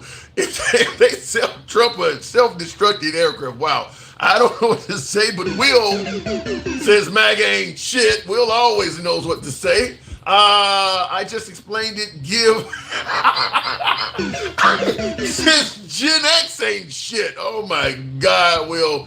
Let me go back to the box real quick. Gen X is right, Tim. Stop. You lose this battle. Evil Super Major Boo. I wish you could come up, because I'd have to. How is he right about this? In what manner is he right about this? I'd like to know. Let me know in the comments. Gen X is crystal clear for certain reasons. This $400 million plane is going to be used for a bargaining chip. We don't know it's a burgundy ship. Bargaining chip, how? Why would the nation of Qatar give our president something that they can bargain against Qatar with? The question to him was, why would Qatar give Trump a free aircraft? And he responded by saying, because it's a bargaining chip for Trump. What sense does that make? Why would I give you a bargaining chip to use against me? That doesn't make any sense at all. I don't understand where you're coming from with that. Could be a Trojan horse. Yes, somebody made the joke. I'll go to the box again, tap the screen, get the likes up to 50,000. Somebody made the joke that would be they call these, they have code names for these aircraft. Code name Air Force One, for instance. When you get in a helicopter, it's a Marine one. Someone suggested the code name for this plane would be Trojan horse. Dencal, good evening. Welcome to the program, Dencal. $400 million. What do you think? Oh my goodness! 400. Man, you be having some topics, man. you got Gen X. You got these folks talking about something. Yeah, I know it ain't right, but I don't think Trump will do nothing wrong. He shouldn't do it. I don't think he should do it, but it's okay. It's okay. Yeah, knowing damn well that if this was Kamala Harris or Biden, they would be having a hissy fit. Goodness. Yeah. They was talking trash about Hunter Biden got a couple $1 million from being on the board of some foreign company. Burisma. Yeah, they Burisma. went ape shit over that. Yeah. I mean, but this is look. When you talk about TDS and stuff like that, I guess they don't see it that they are the ones with the TDS. Like anybody that would say that it's okay. Look, first of all, we're the most powerful nation in the world. We're the richest nation in the world. We got all of the chips, like Trump says. Why in the fuck would we need to be accepting a plane from another fucking foreign Middle Eastern country that he actually has built new motherfucking golf courses on with his son-in-law? Because it's free. That's what Gen X, my last caller, said. It's free. This dude got on TV and said, I would be crazy not to accept. Like, there are laws against this. But he said, I'd be crazy not to accept it. Yeah. What in the hell does that mean? That means he's open to bribery at any time. Yeah, that's a great point, because he definitely did. Let me, just in case somebody didn't hear that, because I do have that queued up, and I played it earlier, but it is worthy of a second listen. I could be a stupid person to say, oh, no, we don't want a free plane. We give free things out. We'll take one, too. And it helps us out because, again, we're talking about we have 40-year-old aircraft. The money we spend, the maintenance we spend on those planes to keep them tippy-top is astronomical. You wouldn't even believe it. So I think it's a great gesture from Qatar. I appreciate it very much. I would never be one to turn down that kind of an offer. I mean, I could be a stupid person, say, no, we don't want a free, very expensive airplane. But I thought it was a great gesture. And I think you make a great point that if you making it clear you don't turn down valuable shit, then you sound like you're bribed. Yeah. You can be bribed. Yeah, I mean, it's to the highest bidder. Yeah, they made an offer I could not refuse. What does that mean? Like, if he wanted to, look, it would be different if he would say, okay, I'm going to put my plane, in the place and say, let's use our plane until there's a better option. But you're going to accept a gift from somebody and act like there is nobody wants anything for it? Yeah, Who does he think the Qataris are? And most of these people, these MAGA people, have no idea of what went on between him, Jared, and the Qataris during his first administration when he had the Qataris embargoed and all of that stuff was going down and they were cut off from the rest of the world and they capitulated to Trump. But that's, a lot of that comes from what they always say when you play a news source. Well, I don't listen to ABC or CNN. I don't listen to the liberal media. Well, the media you're listening to won't tell you what Dencal is talking about. That is true. I mean, that if you listen to certain media outlets, they're going to portray Trump in a negative light all the time, or they're going to portray him in a positive light all the time. And fact is, networks like Fox is not going to talk about that stuff, like the whole Jared Kushner receiving money from the Saudis and shit. They're not going to cover that. They'll cover Hunter Biden with Burisma, but they're not going to cover that stuff. So you're right. They don't have any idea because they're watching outlets that don't talk about it. But real quick before we continue on, I see even Super Major Boo cleared it up by saying it's going to be used as a Trojan horse, and it's also going to be the option of you can send your migrants here, send illegals here, and for Trump. I don't quite what you're saying. What could he possibly use? Are you saying he's going to use Air Force One to deport people? I have no idea what he's talking about. Yeah, I don't quite get the end of that. That Qatar, look, trust me, Qatar is not using it as a Trojan horse. There's nothing wrong with that plane. Trust me, they are using it because they are getting something in return. They're getting favorability. They ain't trying to do nothing slick or try to hurt the president. They giving him a legitimate bribe so he can so he can take care of them when it comes to negotiations.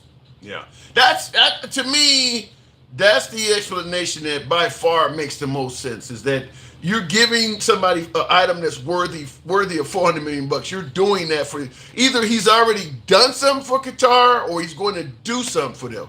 But they're not just doing that out of the kindness of their heart, or as Gen X stated, well, we've been protecting the Middle East forever, so they just decided to give them a fucking jet.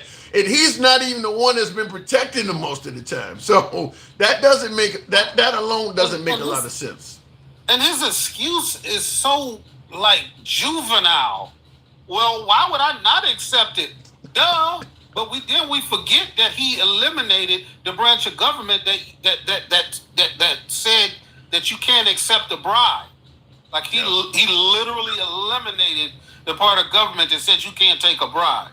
To me, the worst part of this is, and this is to my beloved MAGA side that may be listening in, you do realize that if Trump leaves and a liberal replaces him, you kind of, once you're okay with him taking this jet, you're opening up the door for all future presidents to say, well, you're okay with Trump doing it. I mean, you're setting a precedent that presidents in the future can you imagine a bunch of illegal immigrants coming here from Mexico, and you got a president that all of a sudden is talking about giving them amnesty, and you find out that the president of Mexico gave that person a Rolls Royce or something like that? Well, that's why he's granting them amnesty. They don't gave him some. You wouldn't like that. So why would you be okay with it now? They would not. They talk about what they hadn't seen the information. They will not look up the affiliation with Qatar during his first administration, because it's obvious that the Qataris were blockaded and they were not allowed to sell their oil. And it was all due to the situation with Jared Kushner.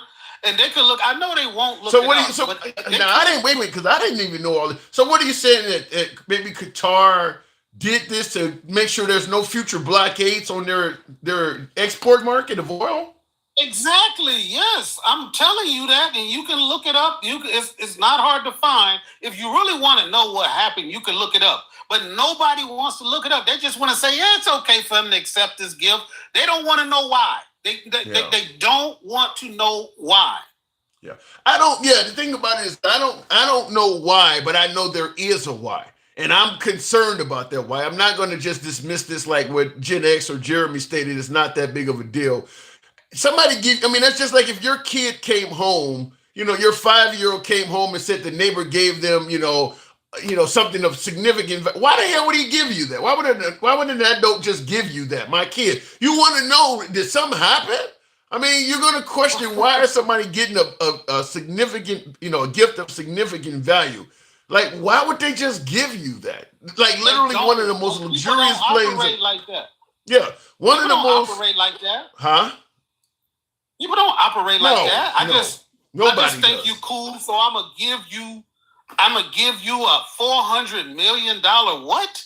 Like that makes no difference. Look, they got mad. They was like, well, Biden was giving money to the Ukrainians and they was using it to survive. They was pissed off. But the only reason why we did it was because we had the Budapest Memorandum that said we were supposed to do it. Yeah, I don't have an answer for it, and it looks bad. But I do want to ask you something else. This is because I mentioned earlier that Trump isn't doing everything wrong. He's doing something that could make him worthy potentially of a Nobel Peace Prize. No, what do you think about that? What do you think about that? Man, what you were saying, that was horrible. What you were saying, man. That was horrible. How so? How so? That you're saying that look, we all know why the price of gas is coming down, and you can say you don't give a fuck because as long as it happens on this watch, you don't care. But you do care, because when it took Biden until the last 6 months of his term to bring down, motherfucker, you said it was too fucking late. You said it was too late. He took him too long to bring down immigration. Now you're saying that this man, who has nothing to do with the point that OPEC has now said that they're going to prevent America from drill, baby, drill, and they're going to increase their production, which is the reason why gas prices are going down, is because they have increased production. Not because Trump did some magical shit and all of a sudden everybody's gas is going down. It's because OPEC said, we're going to show your ass you're not about to drill, baby, drill us out of existence. Then that goes under the category of when folks say he's playing checkers instead of chess. So you're saying because he threatened to drill, baby, drill, it inspired OPEC to produce more oil. At the end of the day, as long as the price of oil goes down, and by the way, if he threatened to drill, baby, drill, like you're saying, and OPEC, to prevent him from harming their market, decided to produce more oil, not only did it meet the ultimate goal of bringing down the price of oil, it also allows America to keep its oil and not have to drill. How is that not a win for Trump? That's not what it does. What it does is it prevents the energy market from producing like he said it was going to, because the energy market has a break-even price. And it's somewhere around $50 a barrel. And we're at 58 right now, which means they can't fucking drill, baby, drill, because the oil and gas companies will not invest money in a situation where they're not going to make no profit. But right now we're getting... It sounds good, but I'm not going to... Look, I understand that this is a thing that most people don't know about. So I'll give you credit for just saying, okay, the gas prices went down, we got to give them credit. No. But if you're not going to do it for the next man, you can't just be saying, oh, shit, oh, motherfucking Trump did some shit and now gas prices are low, because you can't identify what he actually did. Okay, like I said, I'm going by what you said. And to me, he gets credit even from that angle. But I want you to hear this also. Here's something else that I want to get from you. Does he deserve credit for? Because this is something that at least some of us in this country should be celebrating. Thought he was dead just a short while ago. His parents are so happy. They're so happy. So it's, as you know, it ends the only American citizen is captured and held hostage by Hamas since October 7th, 2023. And he's coming home to his parents, which is really great news. I mean, to me, it's big news. They thought he was dead.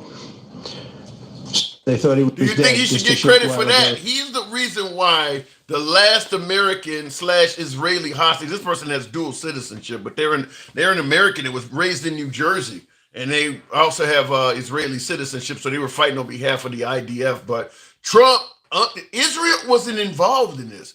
Trump negotiated his release. Do you give Trump credit for that?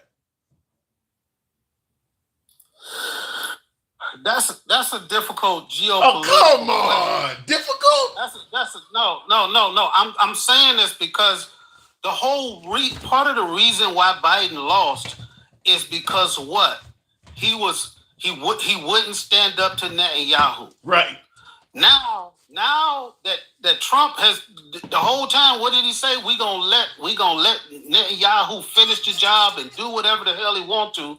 Now he's doing exactly what we have said for decades. We do not negotiate with T groups. That is true.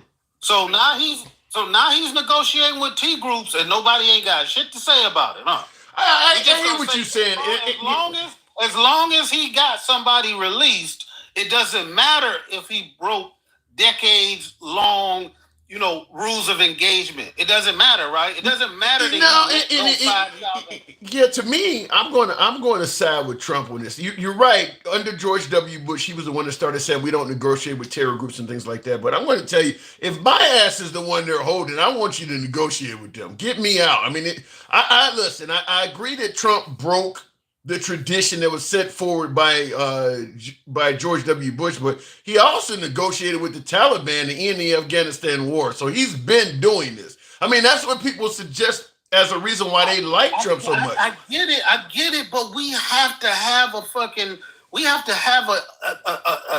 a foreign policy that makes sense. You can't just say, well, yeah, he did it, but he broke all of the rules of engagement for our foreign policy for the last 50 years, but he got something done, because any president could do that. I don't think it's been for the last 50 years, but how do you respond to Gen X in the comments that says, what about when it saves lives?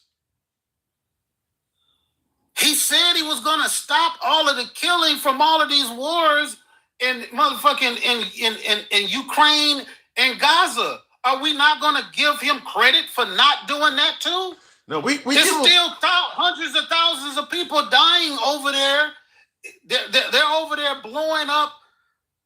They're blowing up bricks, and they're just, and people are dying, but we're not gonna say nothing. But we're gonna give him credit when it comes to one person. And I get it, one person's life is significant, but we can't keep saying every time he fails, okay, we give him a pass. But when he gets one significant situation, even though he went against all of the rules of American foreign policy, we're going to give them credit. Because any American president can do that. They can go against their ally.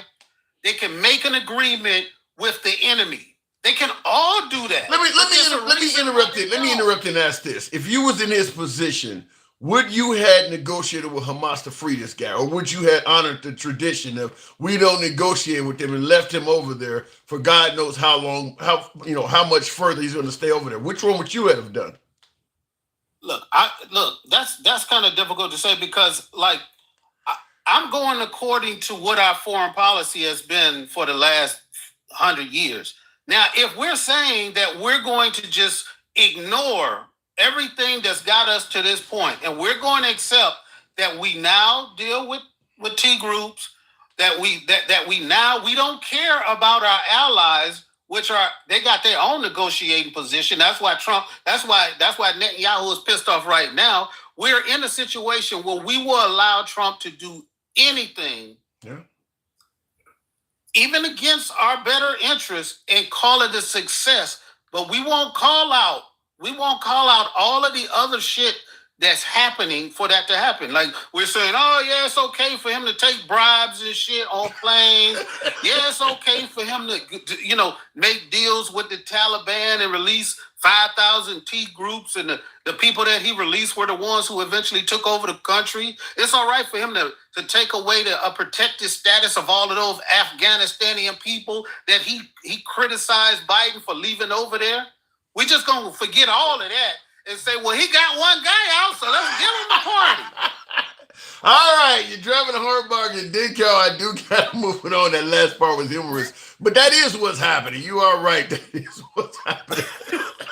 I got to go. I'm going to leave it alone. I'll give you the win. He broke the law, and give him a party. Shit. Thank you, Dick Cal. Appreciate it. All right, moving on with the program. And he's right. He is right at the end of that. Now, as Peace and Lover in the comments said, what would you want done if it was your son? And of course, if it was any of our child, we would want Trump to, or whoever the president is, go ahead and negotiate to bring my damn kid home. But at the end of the day, he is all. Denkel, my last caller, was also correct in saying that that's been our longstanding tradition, is that we don't negotiate with those groups. So, we're giving them credit for bringing home a hostage, but we're not holding them accountable for breaking the tradition of the United States. And by the way, the reason we do not negotiate with them is because if they know you're going to negotiate, then they will grab more people hostage in the future. Because now they know once you grab somebody, America will do, because that's what they're doing with Israel. Israel does negotiate. Israel will trade you 50 people for one to get that one back. So it does incentivize your adversary to take people. If you're going to treat people as if they're extremely valuable, then it encourages them to start snatching hostages. And that's what happens with Israel. They will give you 40, 50 people that they've captured to get one of theirs back. We don't do that here. Looking in the comments, as long as it's not a black basketball player. Shout out to Brittany Griner. I know where you're going with that. And no, the MAGA side of the aisle. We covered that story when she was released. And obviously, the person we traded for Brittany Griner had a hell of a lot more criminality to him than Brittany Griner, because what Brittany Griner did was not even really a crime of any significance in the United States. So there's no way we could have anybody that's going to equate to what we were holding from Russia. But my MAGA viewers are saying Brittany Griner should get life. Like, leave her ass over there. They had no love for her at all. Let me go back to the box, though. Does it make it okay that Biden did it for a basketball player? You said that's what we're talking about now. Biden exchanged hostages. So I don't know what Trump gave Hamas. We haven't heard. Just like with Qatar, Trump is just you're only hearing one side of Trump deals. When Biden brought Brittany Griner home, you knew who we gave back to Russia. You may have not liked the deal, but you knew both sides of it. Trump is making one-sided deals and not really being transparent on how this stuff is happening. So it's a little bit different. Let me go back to the box. The one and only MAGA Reacts. Good evening, MAGA. Now you've heard a few. You know, did you hear anything you disagree with? So much. Where do you want to start? Let's start with the damn jet. You think it's okay? The jet. Okay. We ordered the new Air Force One in 2015. Okay, takes time. It was supposed to be delivered 2024. Okay. Now it's not supposed to be delivered until 2028. That's why the new plane that he's getting is going to the library or wherever after 4 years, because that's when we get the new ones. And it's not just one Air Force. We always have two. Well, let me ask it to you this way: if that jet, let's say everything you're saying is true, that we have to get this. 100%. Everything we have to get this aircraft in the interim. Okay, so once we get the completed new version of Air Force One, why does he get to keep this shit? Why doesn't it go to the library? Gets it, which I don't even know what that means. Fuck the library. Sell that thing. Sell that thing and give the American people back the money they paid to maintain it. Why is it going in your library? You're only flying this thing temporarily. Why do you get custody of it? Honestly, that's the part I really don't disagree with. And that's the part that's not even final. That comes in 4 years. So maybe in 4 years is another delay. And they have to keep it longer as Air Force One for JD or AOC or whoever comes next, or Trump #3, whoever comes next. Maybe they need it for longer and it stays as Air Force One. We don't know. I mean, I will bet there's going to be more delays with Boeing because they're fucked up right now. They've done everything wrong the last 4 years. What I'm trying to figure out, and many are trying to figure out, is why is there such a sudden rush? I mean, I get that Air Force One is aging, but it's not to the point where it needs to be replaced immediately. I mean, if it takes a couple more years, you can fly. Air Force One is not that compromised that they need to replace it in such a hurry like that. Why is he in such an why is there such an eagerness to take this damn jet, considering how bad it looks? All right, this I don't know 100%, like everything I said before. I think he said it would be easier to convert and use this thing to continue to maintain the old ones. Because the old ones, like you said, are from, I think we got them either with Bush or Reagan. They're really old. Yeah, it's old, but it's old. But I'm just, the issue I have is this.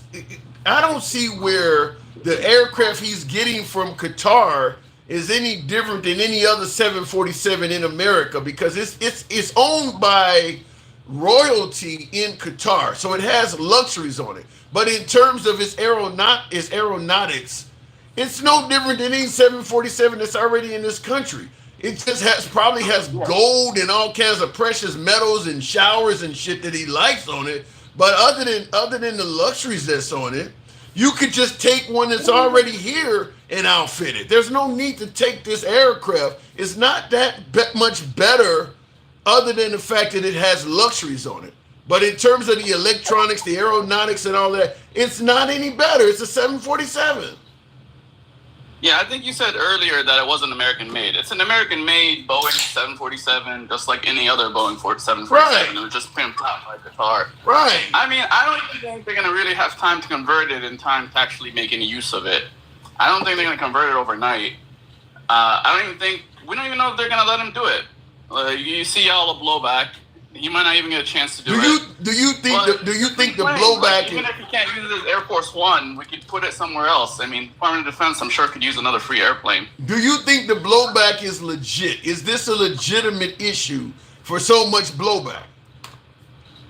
Not for getting a free plane, but for going to his library. That part, I don't know what it means. I don't know what the library could do with it. I don't know if he's still going to have access to it when it's in his library. Yeah. I don't even know what that means. Is library going to have a fucking hangar? Like, yeah. You know, yeah, is librarian going to use it to go get books for him? I don't know what the fuck it means. I mean, we don't know. It could be used like Elvis old aircraft at Graceland, where you can just get on and tour and pay a fee, or he could actually be flying it. We just don't know. But let me ask it to you this way: why would Qatar just give over $400 million worth of aircraft? Why do you think that's happening? I mean, why do we give out money all over the world? To have the United States on their side. To have the friendship and protection of the United States. I mean, we do it all the time. Why is it okay when we give money to everybody all over the world? Nobody gives a wealthy nation $400 million, MAGA. Listen, he's not exactly. We're not wealthy. We're like 30 trillion in debt or whatever the fucking number is. You're giving it to the poorest nation. We just spend money the most. You're giving it to the head of state. You're not giving it to some citizen in the middle of the hood somewhere. You're giving it to Trump. You're giving it to a very wealthy person already. Why would they give this man an aircraft that theoretically he could afford to buy himself? Just to carry favor with him. I mean, they're trying to be friends. I mean, Denkel did say some true shit that they got a lot of trouble for disagreeing with Kushner and his dad. And they even said next time would rather pay him than fucking... Because they had a lot of issues between them and the Saudis. But I don't care about any of that shit, to be honest with you. Is it possible, because it sounds like you're kind of alluding to that, like what Denkel was saying, is it possible that this aircraft could be somewhat of a bribe? Oh, it's definitely a bribe. And you don't care about that? I mean, it's going to our government. More countries should bribe our government. I mean, everything... I mean, what the fuck? Everything... America makes deals with everybody.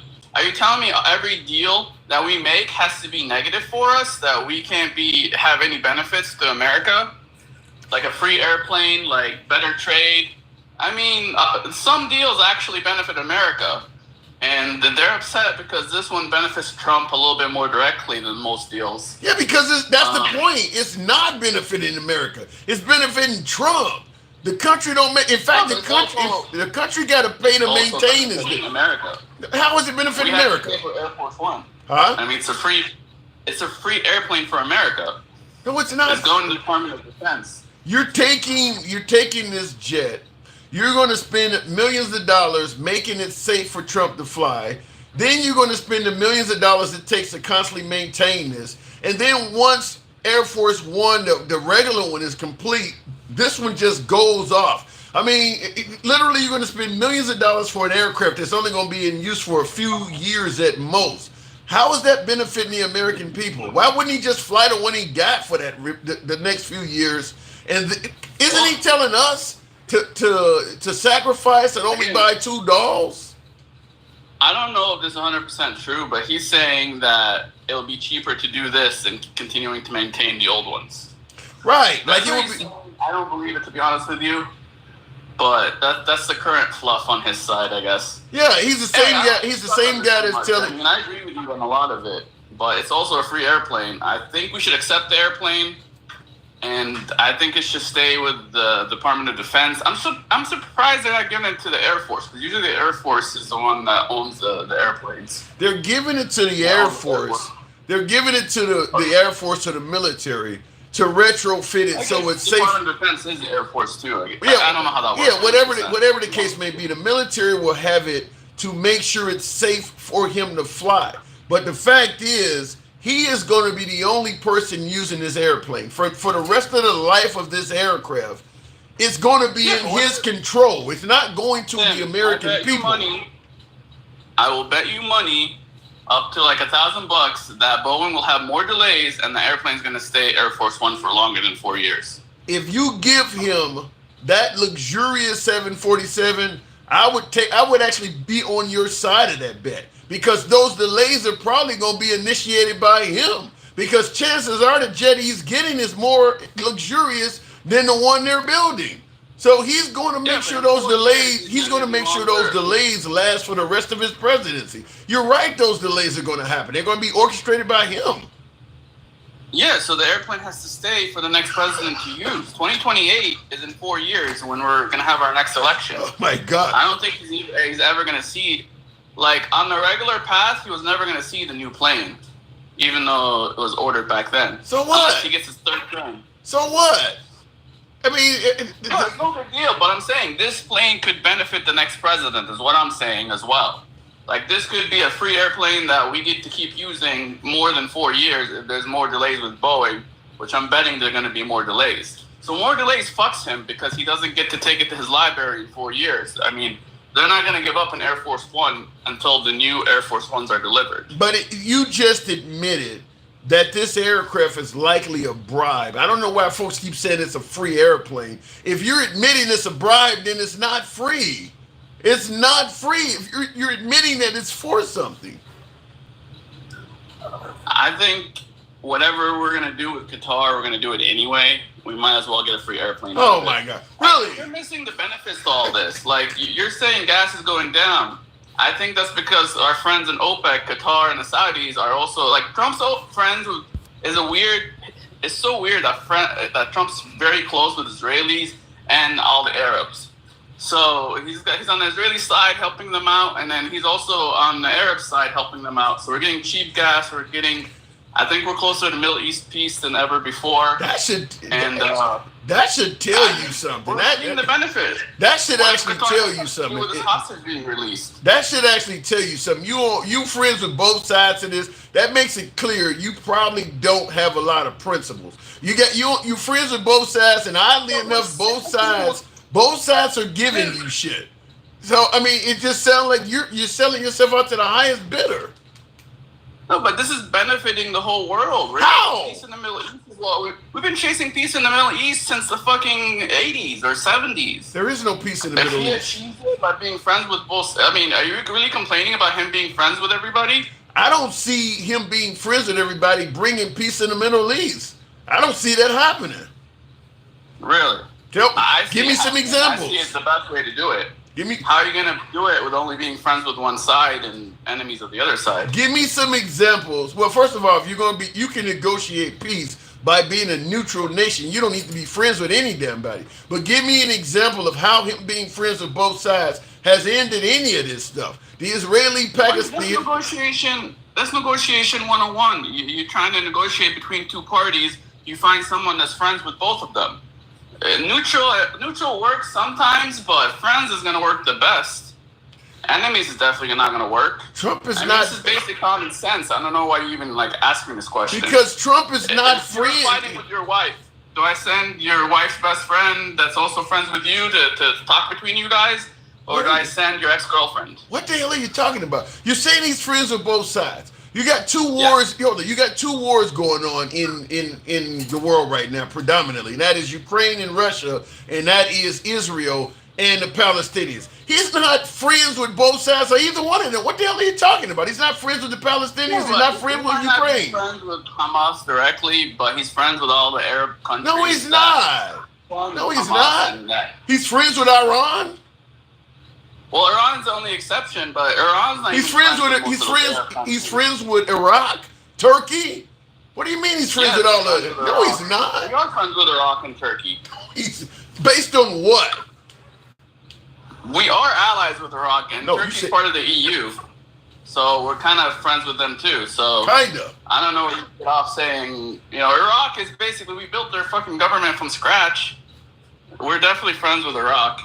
We are not friends with Iraq. I don't know what's making you say Iraq that. is an ally. Iraq is what Afghanistan should have been. You know, if fucking Biden didn't fuck it up. Iraq is essentially a nation with no damn government. That's our government. You think America is currently allies with Iraq? 1,000%. We build our government from scratch. Everybody in the Iraq government we put there. We funded everything. We basically we've spent trillions building Iraq and Afghanistan, and you know, we kept Iraq. Hell, we spent trillions building Iraq, and then we spent more money getting it back from ISIS, and then, you know, the same with Afghanistan, except Afghanistan was given back to the Taliban through fucking, you know, Biden's I don't know where you have gotten it. We somehow are allies with Iraq. You're the first I've ever heard say that. There are puppets. How do you not know this? I have never heard that. Our puppet nation. We built them from scratch. Like, we paid for everything. We put everybody in power. You're saying that Iraq is up and running and they got a stable government that we put in power. I'm not aware any of that's true.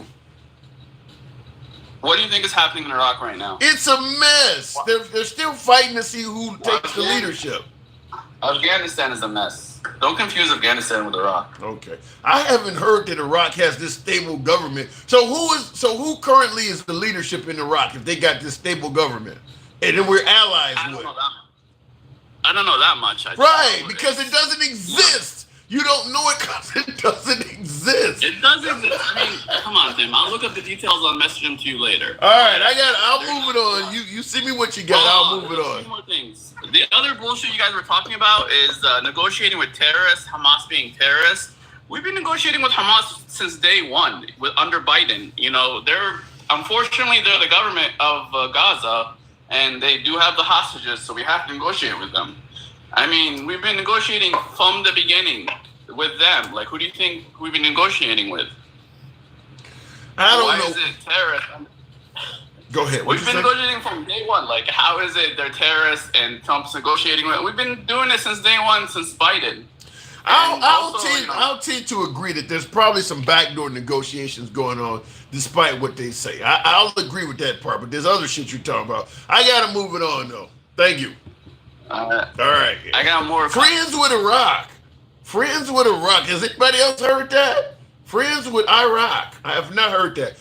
Sorry, confused, but it's nice to see Trump. Wait a minute. But it's nice. Sorry, confused, but it's nice to see Trump to add mint to he is stupid. I'm still not getting this evil super Majin Boo. But it's nice to see Trump to add mint to he is stupid. LOL, why he needs a big jet.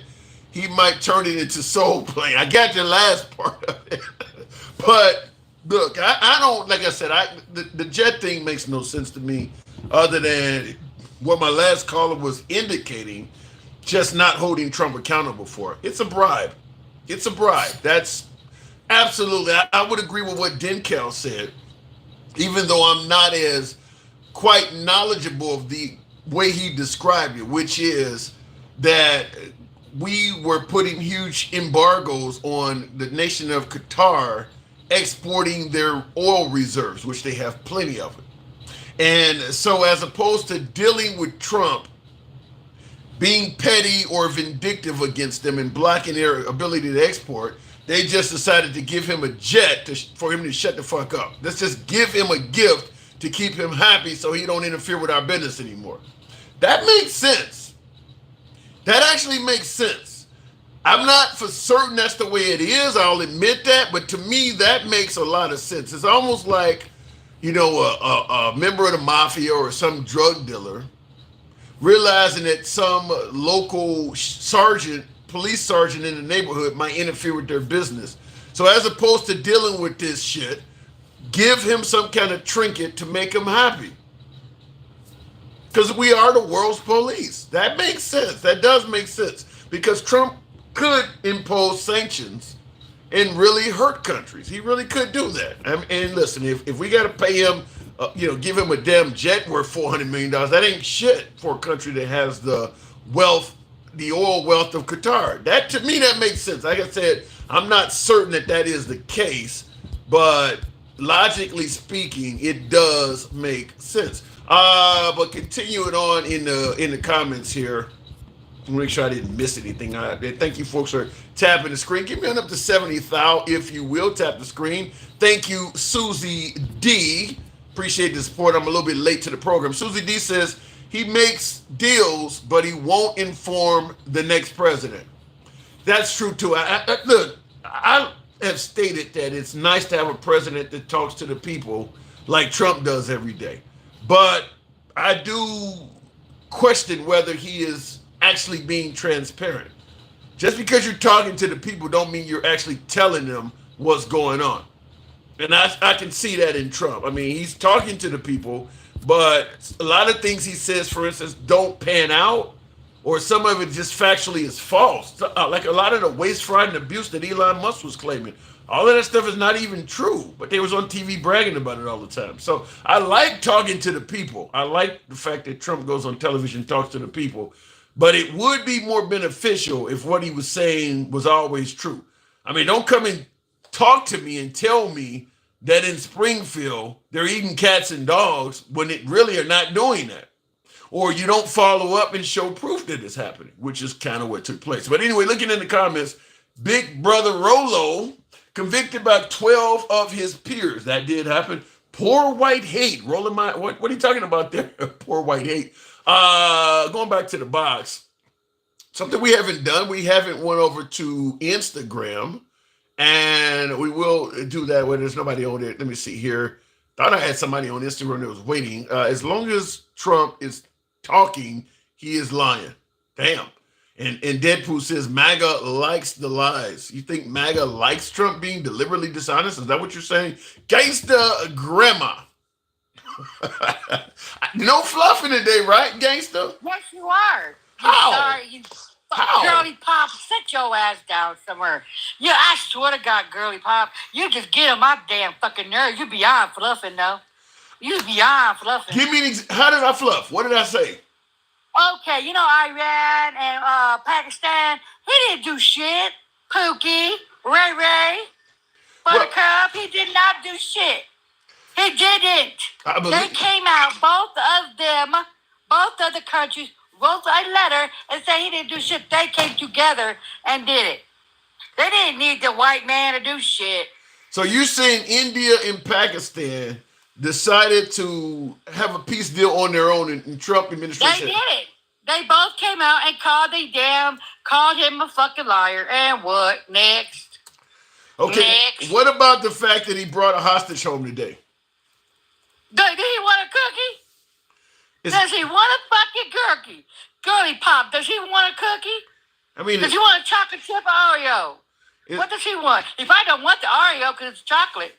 He probably wants the fucking white sugar cookie. Because you know what he's doing. But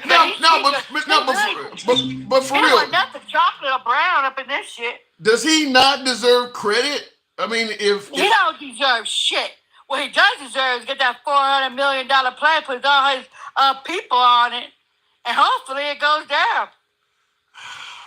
You said hopefully the aircraft? I wish he had a kill switch. Put all of Trump's administration on it, Girly Pop, and let it kill switch. Are you really wishing? Are you really wishing that the president's aircraft would crash?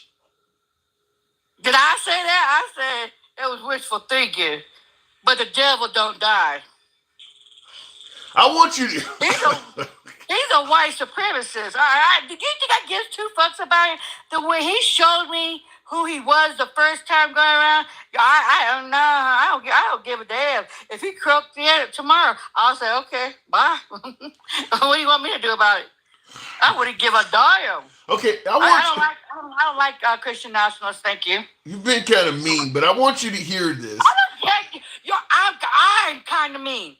We have a whole racist in office being fucking mean and cruel to black and brown people, but brought white people over here. Oh my God. And I'm being mean? Get the fuck out. Quit being a fucking raccoon. I swear to God, Gully Pop. What? You get on my damn fucking nerves. You been ready to fuck over, huh? Yeah. Mm-hmm. You are being mean, though. Keep being mean, though, Girly Pop. I'm telling the fucking truth. Once somebody shows you who the fuck they are, who they are. Girly Pop, I don't kiss no white man's ass. Pookie, I'm not up here on this stage like you are. Oh, well, you know what? I'm a fluff. Bitch, please. I call it like it fucking is. That fucking piece of shit. I wish. Okay. Unfortunately, the devil don't die. Okay, devils don't die. I'm learning. I want you to hear this. Oh my God. Oh my God, I don't want to hear his voice. I really don't. I can tell you. The what he's trying to do with the prescription drugs, Biden did it. That ain't what we about to talk about. I want you that one too. I want you to hear this though. Oh my God, why do I got to hear On this, Saturday, man? my administration helped broker a full and immediate ceasefire, I think a permanent one, between India and Pakistan, ending a dangerous conflict of two nations with lots of nuclear weapons. And they were going at it hot and heavy, and it was seemingly not going to stop. And I'm very proud to let you know that the leadership of India and Pakistan was unwavering, powerful, but unwavering in both cases, and having these. Turn this shit off. They really were, from the standpoint of having the strength and the wisdom and fortitude to fully know and to understand the gravity of the situation. And we helped a lot. And we helped also with trade. I said, come on. Why won't you get a man credit? He didn't do it, though. He did it. Pakistan came up. Both of the sides came and said it. He didn't do it. Go look it up. Google's free. Girly Pop. Go ahead. Go look it up. Girl. You know what? Well, if you're going to have a platform, can you at least Google the fucking shit before you start speaking? I am Googling. Because he really didn't do it. He really didn't do it. Okay. No. They came out on national TV, put the damn letters out there, and said he didn't do it. But you like to fuck so gosh damn much. So you do realize people are watching and saying you clearly have TDS when you won't even get a man credit for ending the damn war. I don't give a fuck what the white man tells me I fucking got. I'm calling it like it fucking is. You know what? He is a fucking evil piece of shit. What he's doing to the black and brown immigrants, he's not doing to the white immigrants. He's not. Okay? He's a royal piece of shit. He did something to get that fucking plane. Okay? And they're so stupid and so uneducated. He did something. He did something. And it's against the fucking law. So if I fucking got TDS, then fuck you and fuck everything about you. Because you know what you got? Girly Pop? Huh? You know what you got? Really? Yeah. Let's bend over. You're taking it up the ass, huh? Without a condom. Damn. With a white man, huh? Yeah. But you're a liberal? No, you ain't. You an undercover maggot. That's what the fuck you is. My beloved MAGA. Get the fuck out of here. Motherfucker will hang you from a fucking tree and you'll still kiss the fucking ass. What the fuck? Where do you get all this hostility from? Because you know why? Because he's treating people like fucking shit. He's stealing from fucking Medicaid. He's taking fucking from the poor. And you motherfuckers don't get it. You guys are so goddamn up his fucking ass, you guys don't get it. You feel what I'm saying? Oh, well, I got a jet. But guess what? 1 o'clock in the morning, yesterday morning, they're trying to fuck the American people. And you know who's going to get fucked the most? The red states. You know who is going to do it? The trailer park white trash that fucking voted his ass in. Hello. Now, we fought for their sorry asses, but they didn't fight for them, though. Listen, I'm willing to give criticism to Trump where it's deserved, but you got to be willing to get a man credit when he deserves credit as well. Yeah, credit for what? Getting one man home? You want a fucking Oreo cookie? Nope, he don't like Oreos because they black. What do you want? A sugar cookie? What the fuck do you want? But anything stole up that fucking white man, he might fucking die. What do you mean I don't like Oreos? Did you say that? I didn't call you. I didn't say your ass don't like Oreos. A white man don't like Oreos. He don't like nothing that has fucking color to it. But you give him a sugar for the cookie, he might like that. Okay. All right. Let me. Don't like nothing. Wait, okay, so you don't like Oreos because they black. Damn. You really see that much racism orbiting around the Trump administration? Really? Are you fucking dead ass fucking serious? Are you fucking dead ass? Are you really gonna bend the fuck over for his man? Are you really? I'm asking a question. Really? I'm just asking a question. He is racist. He is the H word. He is. He told you motherfuckers from the beginning what he was going to fucking do. And what did the maggots do? Oh no, he's going to bring our gas prices down. Oh no, he's going to bring our groceries down. No, he put us in a damn trade war. And they're giving him credit for that because he got it lowered. No, he kissed China's ass. That's what he did. He kissed China's ass. And guess what? He lowered it because he knows people's bitching at him. Okay? I mean, I still got... What do you want me to give him credit for? What do you want me to give him credit? Because he didn't do nothing yet. Well, he's stealing from the poor. He's taking away from our vets. He did it in the middle of the night. They did it. It's all over the place. Has that been confirmed? It's been confirmed. Go look at it. $180 billion for Medicaid. What did... Guess what? That's for kids and shit. They're taking from fucking kids and shit. But oh no, he's for the people, right? No, he's giving it to the billionaires. And that fucking white trash ass mega voted for that shit. The same people he's gonna fucking in the ass. Good luck, bookies. Guess what? The red states are gonna suffer the most. But you make it sound like he ain't done nothing for people of color at all. What has he done? Okay. Girly Pop, what has he done for us? Tell me. Please do. Tell me. Please. Here you go. Hold on. You asked the question. Say the fact is that I've done more for the black community than any president since Abraham Lincoln. I say it. Nobody can dispute it. Did you hear what he said? Did you hear what he said? Really? A white man told you he did more for the black community. No, he hasn't. No, he can't even take it. No, I can't say that. Mm-mm. You know what? That white man is some trash. That's what that white man did. He didn't do shit. What did he do? Tell me what he did.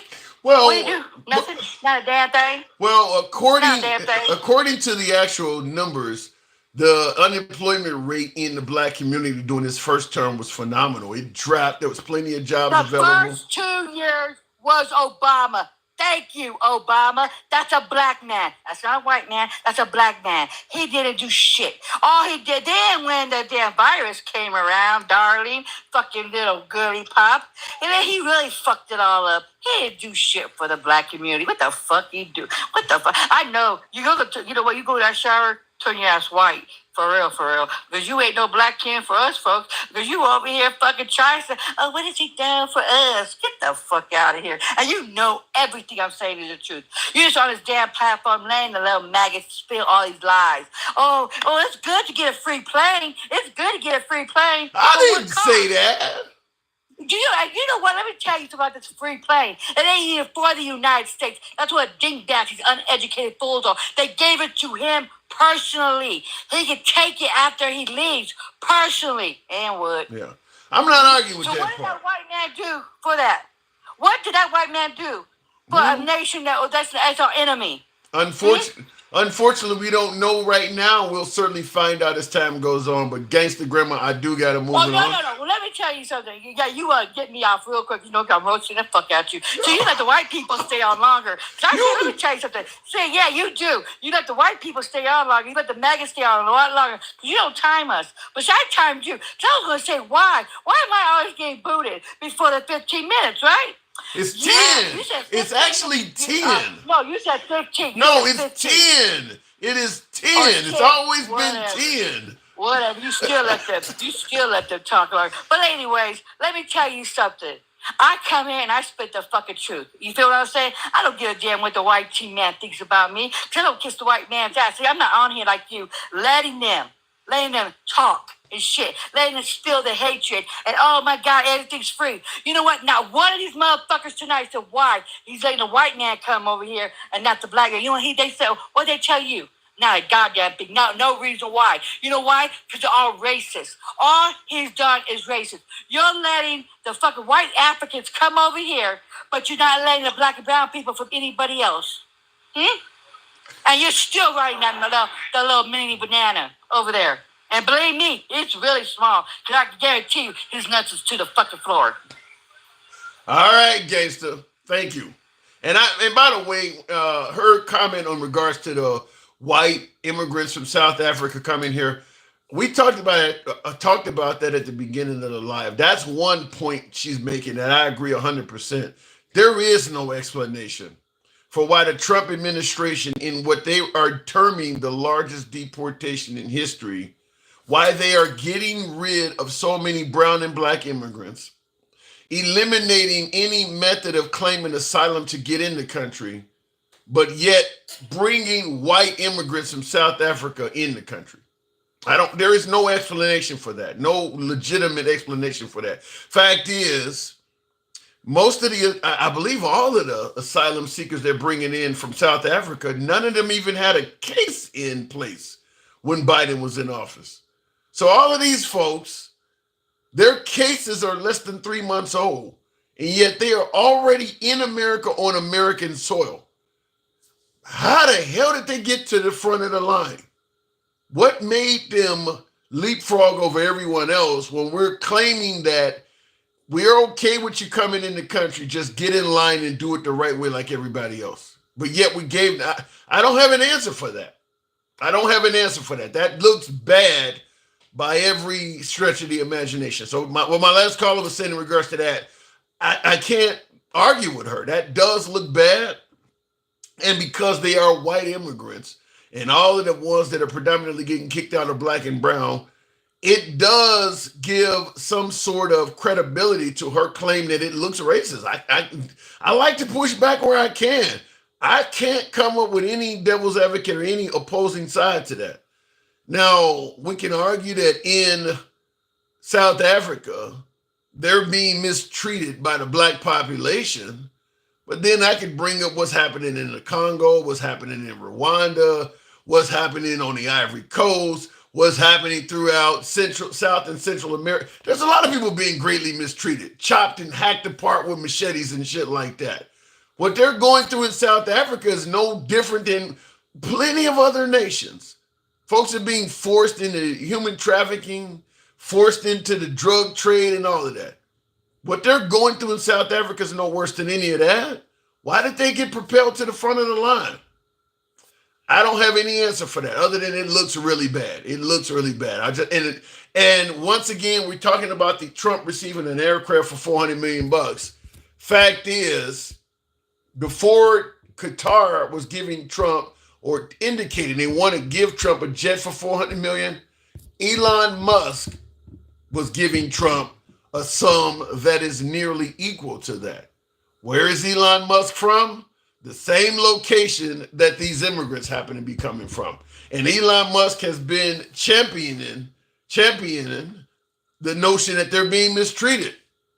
So I'm just going to tell you, just looking at it at face value, it clearly looks like bringing these immigrants back or bringing these immigrants to America is some type of repayment to Elon Musk. Hopefully that's not what it is. I know it's a speculation, but this guy comes from that country, makes a huge donation to Trump's campaign.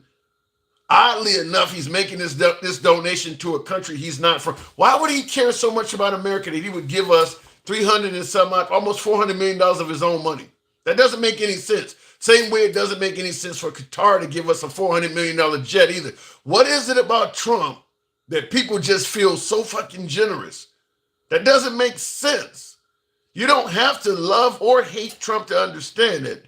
There is no such thing as a free lunch. Is that not what we tell liberals that want entitlements in socialist policies in this country? Nothing is free. Everything comes from somewhere. There's no such thing as a free lunch. Yet all of a sudden, all of this gifting is hovering around Trump. There is something odd about that. Why are people so eager to give him huge sums of money? They just want to do it out of the kindness of their hearts, huh? That doesn't make any sense. It just does not. There has to be something else there. And if you just look at it logically, I tend to think it would be hard for you to disagree. Real quick in the comments, though, we found your Indian meat appa. I don't know what you're talking about. The Trump rescues 59 people and the liberal finds an issue because Trump is not in the job of rescuing. He rescues. I can't do nothing but laugh at that. You're going to say that Trump bringing over 59 immigrants from South Africa, that he is rescuing 59 people, and it's wrong for a liberal to find an issue with that. While he is sending folks back to El Salvador knowing they're going to go to prison when they get off the plane. He clearly isn't the type to just blindly rescue people. He's rescuing a certain type of person is why we're having this conversation. You think there's not some people who might need to be rescued south of the border? I don't hear you talking about that. He's sending them back.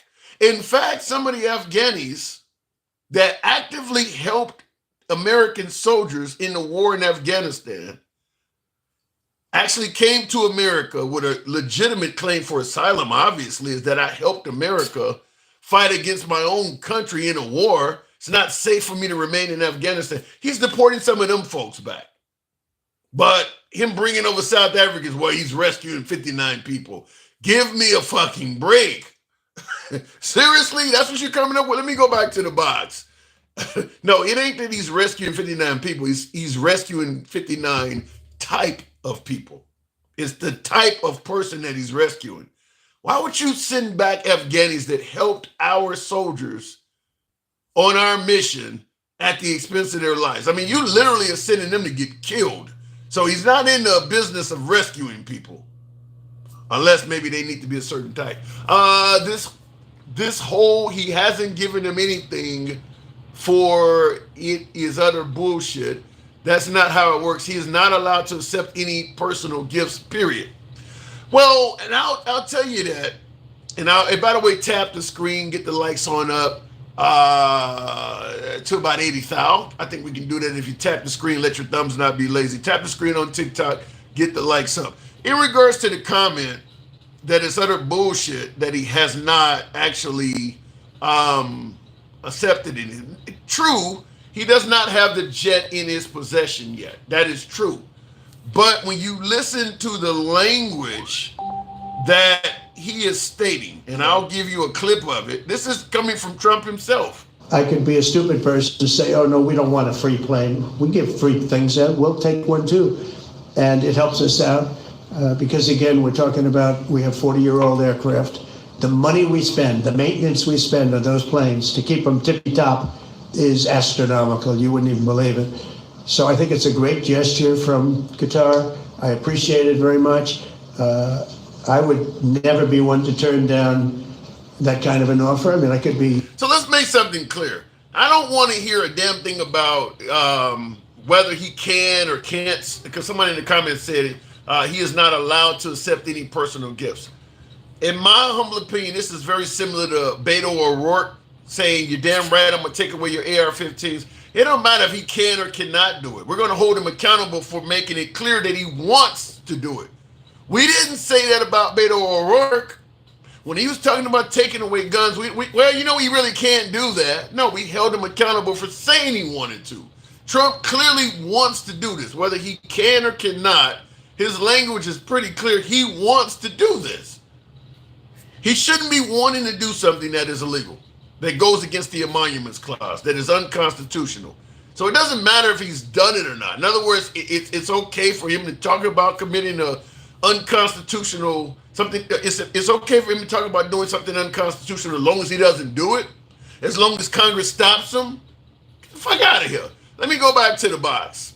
Yes, he can keep it. They will use loopholes already in place for this. I believe that, Alter Ego. I actually do believe that they will use loopholes like that. And that's why I've often said that once Trump is done with his term or passes away or whatever, that for our country to maintain its dignity, for lack of a better term, they're probably going to have to create some anti-Trump laws going forward so that nobody else tries to squeeze through these loopholes that he has been squeezing through that no one ever expected a president to ever actually do. A lot of the presidential powers are delivered on the honor system. And he's doing, people just never expected somebody to do some of this stuff.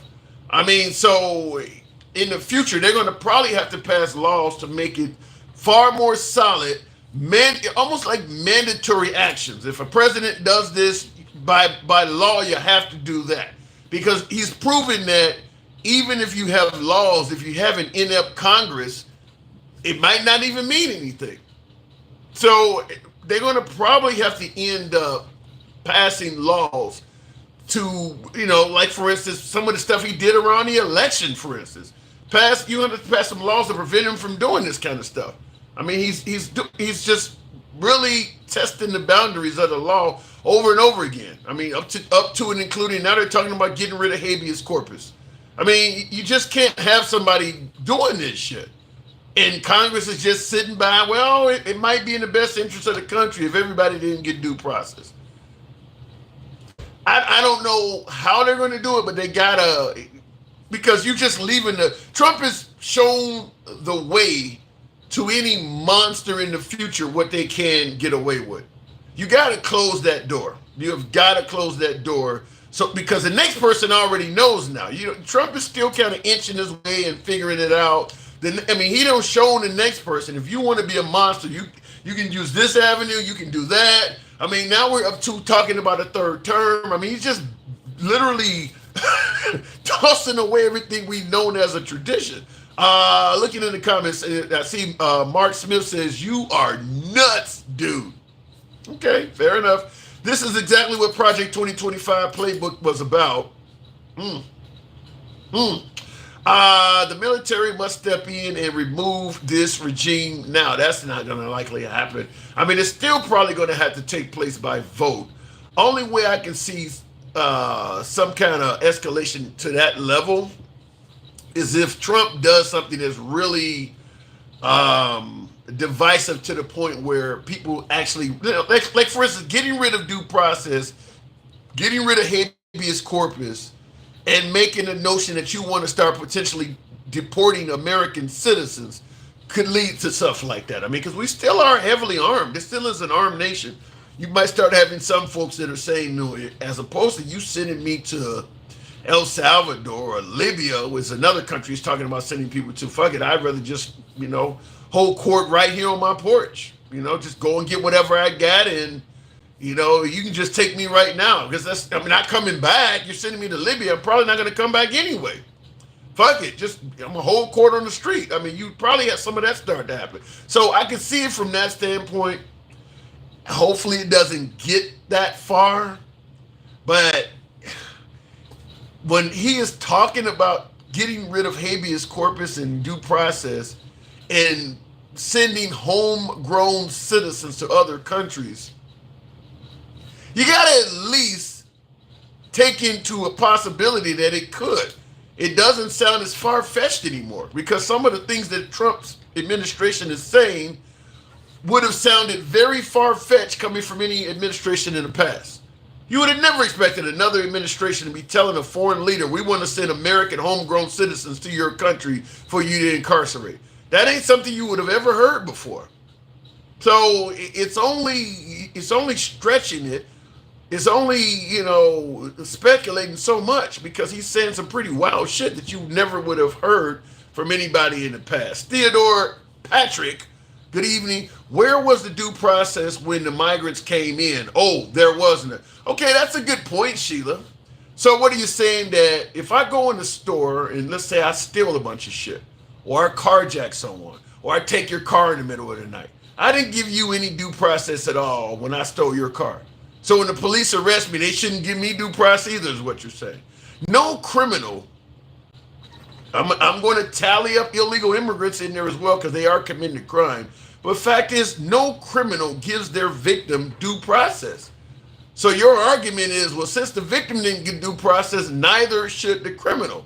Then basically you would get rid of due process. you're pretty much painting a picture of getting rid of due process for everybody.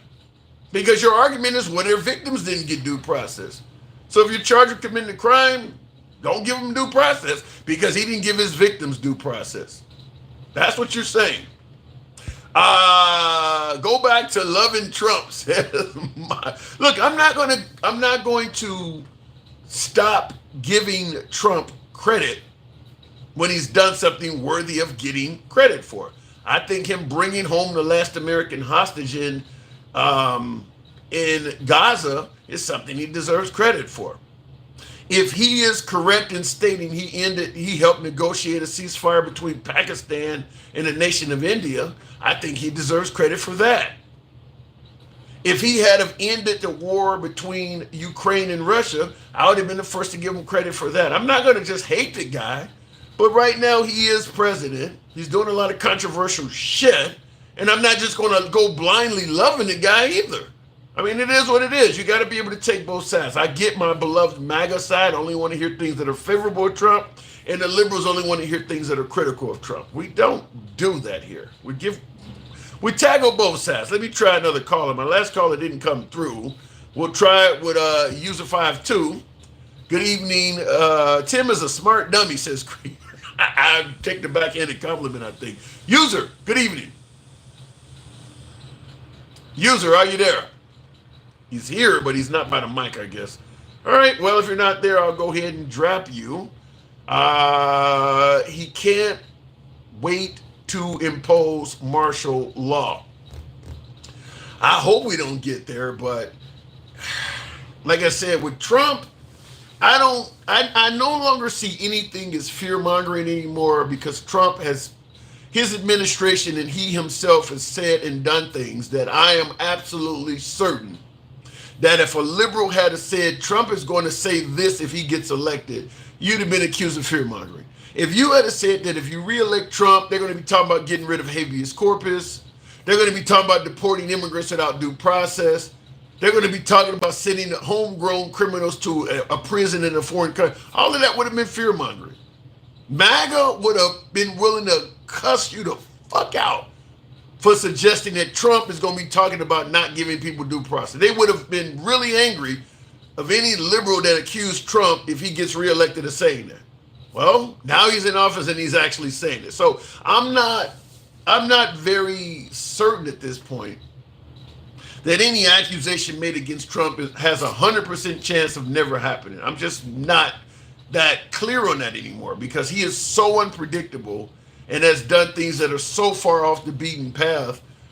I just don't know. I mean, hopefully he doesn't get rid of habeas corpus, but his administration is on camera admitting that they're considering it.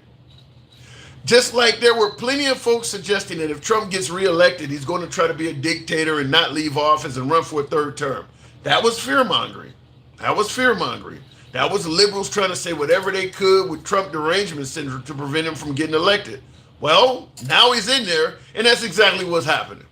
So, like I said, I cannot, at this point, in good faith, ever suggest that something made against Trump is speculation or fear-mongering because they're doing so many wild things.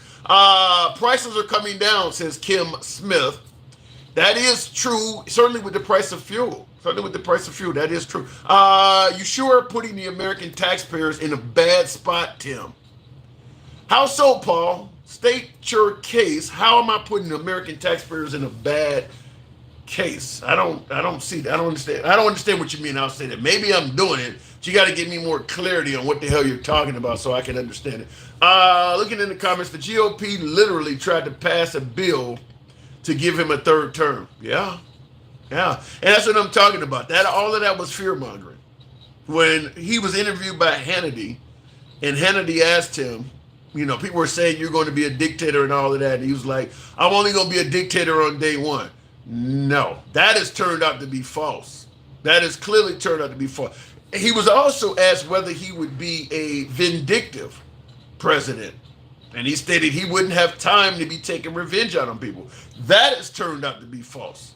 I mean, he's going after everything from TV stations to colleges to law firms that have been doing things that were against him.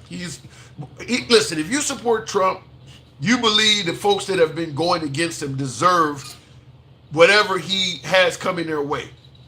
Fair enough. But he does have things coming their way. Fact is, he is operating as a vengeful commander-in-chief. You think they deserve him to take revenge out on. That's fine. But he is doing it. He is doing it. So he stated when he was running that he would not do that. And he clearly is. They were breaking the law since Jack. Like I said, he stated, though, he was not going to be a revengeful. By the way, the law firms he's going after, they were not breaking the law. He's going after plenty of people that were not. You're saying they were breaking the law. You're forcing law firms to give you pro bono work and shit. Them law firms were not breaking the law. The law firm that takes Hillary Clinton as a client is suddenly breaking the law, or one that takes Robert Mueller as a client. You just pissed off that law firm was defending the guy. They're not breaking the law. They were doing their job. They're just doing their job. It would be no different than going after Johnny Cochran because he defended O.J. Simpson. You think O.J. Simpson's a piece of shit. Okay, maybe O.J. Simpson was a piece of shit, but Johnny Cochran is just doing his fucking job. That's what a defense attorney does. He's going after attorneys. That would have been fear-mongering. All of that would have been fear-mongering. Stella is not only putting people in jail, think harder, think like a mafia boss. Yeah, he's doing a lot more than putting people in jail. He's hurting people financially. Anytime you hear him talking about getting rid of federal funding, a lot of that's in revenge. A lot of that stuff is in revenge. Good example, getting rid of federal funding for liberal universities like Harvard and Columbia, suggesting that they're not protecting Jewish students on campus from these wild protests. So since you're not providing security for Jewish students from these wild protests, I'm going to cancel your federal funding. Now, this is a guy that did not even protect his own vice president from a wild protest that he threw. He doesn't make a good messenger on that. I'm not saying he may not have a point. In some kind of way you could finagle it where he has a point, but he threw a wild protest himself and did nothing to protect the House and Senate. He just doesn't make a good messenger on that, in my opinion. So why are these law firms going along with the bullshit? They don't have a choice. He's going to law firms and telling them, if you don't do pro bono work for me and my friends, because it's for Trump and associates of Trump, they got to do free work. If you don't do that, we're going to deny all the attorneys for your firm access to any federal buildings. And the federal buildings are like the courthouses and shit. So if I'm being charged with a federal crime and I hire one of those lawyers, if he does not have access to any federal building, he can't get in there and defend my case. You're not allowed into the fucking courthouse. So it's a backdoor way of bankrupting the firm because these are all federal attorneys. So they can't take any clients that are dealing with federal cases if they're banned from the courthouse. So it's a backdoor way of just bankrupting the firms. And as a result, they caved. Almost like you go into a pizzeria. My boss goes into a pizzeria. 10% of your profits off top goes to me. You go, fuck you. I'm not paying you. So all of a sudden I have nefarious characters standing outside of your place, fucking with all your potential customers. Before you know it, nobody wants to come to your pizzeria. I'm not walking through that crowd. They got 5 or 6 henchmen standing out front. My car ain't safe to park, nothing. So either you gonna pay me or I'm gonna make it so you don't do business. And that's kind of what he's been doing. Looking in the comments. I heard they offered pro bono. Yeah, they didn't get a choice. They didn't get a choice. I'll tell you this. What's going to likely happen, like I said, a lot of anti-Trump laws if he leaves. It's a good chance because if you sign a contract and you can prove you signed a contract under duress, you can get a judge oftentimes to void that contract. It would not surprise me once Trump is out of the picture if those law firms step up, particularly if they get a liberal. If you get a liberal in the White House after Trump, those all of that pro bono work is going to be voided. They would void all of that. And my guess is they would probably make some kind of avenue for those folks to claim some of their money back. Because everybody knows they're being railroaded. It's not even, Trump talks about witch hunts and how he's railroaded by the government and how Biden was weaponizing the system. Trump is clearly weaponizing the system. I don't think that's even up for debate. He's weaponizing the system to go at the people he has beefs with. And because we love Trump, talking about my right side of the aisle, you're okay with it. Because you think a lot of those folks deserve what's coming to him anyway. But he's clearly weaponizing the system to go at his adversaries. Isn't habeas corpus constitutional? Yeah. Habeas corpus is basically anytime the police grab you, you have a right to go before a judge for what you're being charged with. In other words, they can't just fucking hold you indefinitely. You have a right to go before a judge to answer to your charges, to defend yourself, whatever the case may be. Without habeas corpus, they can grab you off the street and just hold you. Just hold you. Kind of like what they've done to, like, say, folks like the shoe bomber in the past and stuff like that. Just lock you up. You've been in jail for 3 years and ain't never been charged with shit. That kind of stuff. They can just take you off the street and just hold you indefinitely. I mean, so just basically kind of just make you disappear. You don't get to go before a judge or any of that. It's just, you just detained. For whether or not they have a reason or not. I mean, they don't have to explain it. There's no judge. There's no, you're not going to be hiring a defense attorney. There's no case coming up. You just being held indefinitely.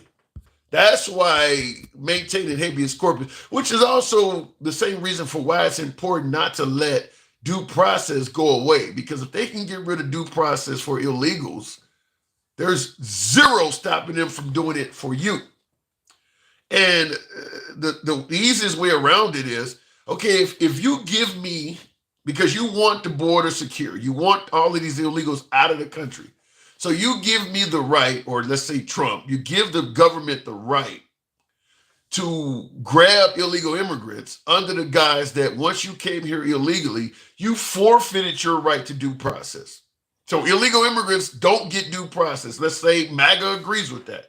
Illegal immigrants don't get due process. So if you grab an illegal immigrant and you say that this is an illegal immigrant, he doesn't get due process. So let's say I grab you and you were born and raised in the Midwest. You ain't never been out of the country. You're a red-blooded American citizen. But I don't like you for some reason. Maybe I don't like your politics. Maybe I don't like who you voted for. Maybe I don't like your race. And I just grab you. And I tell the American people, this is an illegal immigrant. If you don't get due process, how can you prove that I'm lying? You just gone. And keep in mind, the American people may not see when I grab you. Maybe you're leaving your house in the middle of the night to go to work and 4 or 5 guys grab you. You don't get a court date. Remember, you forfeited your right to due process. If I say you're an illegal immigrant, then damn it, you are. You don't get a court date to prove me otherwise. You're just gone. I don't have to notify your family you've been grabbed because they're not notifying the families of these illegal immigrants. So you just literally disappear. That's it. You just disappear. All I have to do is say you're an illegal immigrant. Doesn't have to be true. Because you're never going to get a court date to prove otherwise. So if you believe that getting rid of due process for illegal immigrants will never result in it happening to Americans, you don't know how the game works. You just don't know how the game works. All you got to do is say it, and therefore it is. You can grab anybody and do that. So that's the problem. Looking in the comments, undocumented citizens are the guinea pig of this plan. This will happen to us at some point. In my opinion, if you allow illegal immigrants to be deported or arrested and deported without due process, I'm going to speculate here because we don't know, but I wouldn't speculate. There's probably a good 80 to 90% chance it'll happen to Americans. Because we know Trump is vindictive, and now you've given him the power to literally disappear people. You just have to trust our government that they won't do it. And it doesn't have to come from Trump. It could come from Tom Homan, his border czar. It could come from anyone. Any federal official could do it. Anybody that don't like you could grab you and say you don't get due process. You do not get a chance to prove your case. You are off the streets. You are in the back of the fucking paddy wagon heading somewhere, knowing that there is no court date for you. All you know is they handcuffed you, and the few people that may have saw you picked up off the street were told you were an illegal immigrant, and they've already given the government the power to do whatever they want with illegal immigrants. That's it. That's it. You got to hope your government doesn't mistreat that power. And I think that's really insane to have that much trust. You wouldn't trust Hillary, Biden, Harris, or Obama with that power. Why would you trust Trump? Why would you trust any man with that much fucking power? They're going to trade African Americans for South African whites is what Trump is doing. I don't know about that. So what do you think they're going to deport blacks to Africa and import white? I'm going to say I don't see it, but as I've indicated under Trump, I would put that at about a 10% chance of happening, but I'm not going to put anything at zero with Trump because he is so unpredictable and goes off the beaten path so much. But I don't expect him to do that, even though Memphis in the comments says deport the majority of you. So Memphis wants that to happen. So there you go. There you go. I think you'd have more folks that would be willing to go around and actually take the lives of African Americans than to do that. I think it would just be easier to just go around with like the final solution during the Adolf times, as opposed to paying to literally deport millions of African Americans. They would just come up with a final solution. You know, what do we have now? You know, just a bunch of folks with pickup trucks and rifles just go through the area and just, I think you'd have more of that before you would have folks deporting that many of them. The new Gestapo, it does have Gestapo-like similarities. I'll leave it at that. Let's try it with Lewis. I've been trying to bring up callers. I don't know what's going on. There is a population increase expectation leaning on Russia, Ukrainians, and Afrikaners. That's going against replacement theory, I suppose. Lewis, good evening. Hey, how's it going, man? That's going good. Am I just going off the deep end with this shit? Does this, what I'm saying, makes absolutely no sense at all? Or do you see any possibility there may be some validity to this? I'm going to have to go with Gangsta on this one. You are fluffing so bad, man. I mean, I just painted a picture that is darker than my damn skin color. What am I fluffing on? What I mean, I'm just talking about the whole overall picture. Let's face it, man.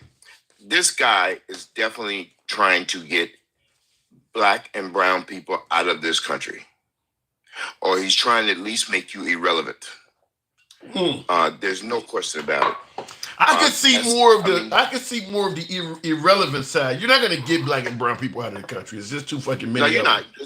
There's nowhere to send us. Yeah, too many. But he tried to come up with a place, but they kind of like have nixed that. But now he's talking about opening up Alcatraz. Who do you think is going to be? Who's going to be the residents of Alcatraz?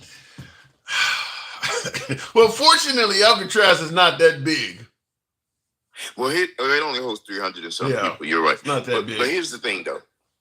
But no matter what, if he gets rid of due process, a lot of us are screwed. Let's just be for real. I mean, especially people of color. Yeah. I mean, when a guy could just pull you off the streets and lock you up, and with an indefinite date, you are in a world of shit. Even in Russia, when they do those kangaroo courts, they at least give the people due process. Even though it's kangaroo courts and they already know what the verdict's going to be before they even go. Right. But my thing is they at least give it to them. Now, here's my thing, T. This is what I want you to think about. Don't think for 1 second that Qatar didn't get something from Trump for that $400 million. I can't imagine anyone thinking that Qatar would just give Trump a jet for $400. I think everybody, even MAGA may just be okay with it. They just trust that Trump is going to do what's right for the nation, and whatever deal he made, right. I don't need to know I don't need to know how the sausage is made. But I think even MAGA realizes that there was something given to Qatar for that jet. They didn't just give us that for free. I think even they know that. No, there's no way. And not only that.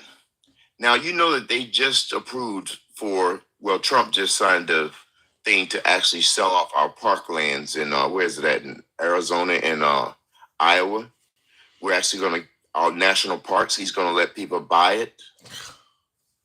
Really? Buy land in our national parks. Now, here's the kicker. Who do you think is going to buy that land in those national parks? Probably a lot of his friends and associates. China.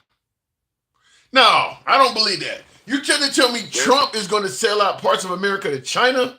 I don't believe that. China already owns a lot of land, and they own a lot of farmland already in the United States. They own all the big farmers that you see. They've all been bought by China. China owns most of the big farmers around here. All this tough talk. Wait. All of this tough talk coming from Trump against China, and you believe I actually don't believe that. I have a hard time believing that. But hold on. He announced on Sunday that they were going to release the land to be sold in the national parks out in the Midwest. Okay. And then all of a sudden Monday, he has a deal with China. Hey, look, I hear you. I understand what you're saying. I just don't. Tim, when I say this stuff to you, all I ask you is that about a year from now, when I say, Tim, I told you so, just remember this, okay? I'll remember it. I don't believe it's going to come. I don't think Trump's going to sell out national parks to China. I'm willing to give Trump as much criticism. I just don't. That's all he does is talk bad about China. I don't see that. To China? But he talks bad about him a lot, and at the same time he talks good about him a lot. How friendly he is with he does that. Yeah, he does that all the time. I mean, how good he is with them. I mean, how they found because the man is a natural born charmer. I mean, he insults the hell out of people too, but he knows how to charm people, and I think that's part of him just trying to. I mean, the charming is not real. You say charm. I say con. Well, I just said the charming is not real, so if you want to call it a con, so be it. I mean, he's doing that. I don't disagree with that part of it, but that's how he speaks. Like I say, when I met Bill Clinton, you know how people say Bill Clinton is charismatic and he just takes over the room, especially with the women folks. Okay, that's Bill Clinton. Obama was the same way. Trump is not like that. When Trump walks in the room, everybody kind of holds their nose, believe it or not. He's the kind of person that nobody really wanted to have anything to do with. He was never a welcome part of the socialites in New York City. Well, I lived in New York for 12 years, and I'm telling you, he was never really a part of the social life. He tried to be. So what he did was he ran out to Hollywood, and that's when he got tight with all of that. Man was the shit in New York. You really think nobody wanted anything to do with Trump? Not really. Not anybody of the same social class. There was a lot of poor people beneath him that wanted something to do with him, but not the rich people. I mean, he hanging around Hugh Hefner.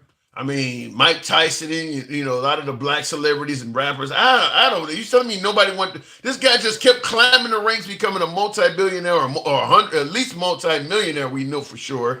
And nobody wanted to do anything with him. He was giving away money. But now some of those same people are saying that the only reason they were around him was because of his connections and what he knew and all that good stuff. It wasn't because they liked him. You know what I'm saying? But look at this. Think about the Mark Cubans who say they would never deal with anything related to Trump. The Bill Bates, all the really rich guys in the United States. So everybody thinks, this is the funny thing about it. Everybody says that Elon Musk is the richest man in the world, right? Yeah. He's the richest known man in the world. Okay. So the really, really rich people, don't want you to know that they are the really rich people. What do you think happened to the Vanderbilts? Whatever happened to the Hughes family? What happened? All those people still are around. They just keep it low key. They're still running things, man. He's not running anything. So you're saying you don't believe Elon Musk is the world's richest man? No, I do not. I believe he's the wrong. I think he's the one that just takes the ram of it and loves it. The rest of them don't want you knowing that. Well, we know that we know that it's almost like being almost being like the Godfather. Once you let everybody know you the Godfather, you're going to prison. I don't know, because you got the likes of Jeff Bezos. You got I can't think of the guy who owns Virgin Atlantic and all of that stuff. That guy, I mean, they know on paper that Elon's worth more than them. I mean, Zuckerberg, Jeff Bezos, the owner of Amazon. All of these folks are worth a ton of money. And on paper, Elon is worth more than them. So, I mean, shit, who else is up there above Elon? Who knows? I heard a rich. This is what the word is on the streets with people with money is they actually think Putin is the richest man in the world. Yeah, I've heard that too.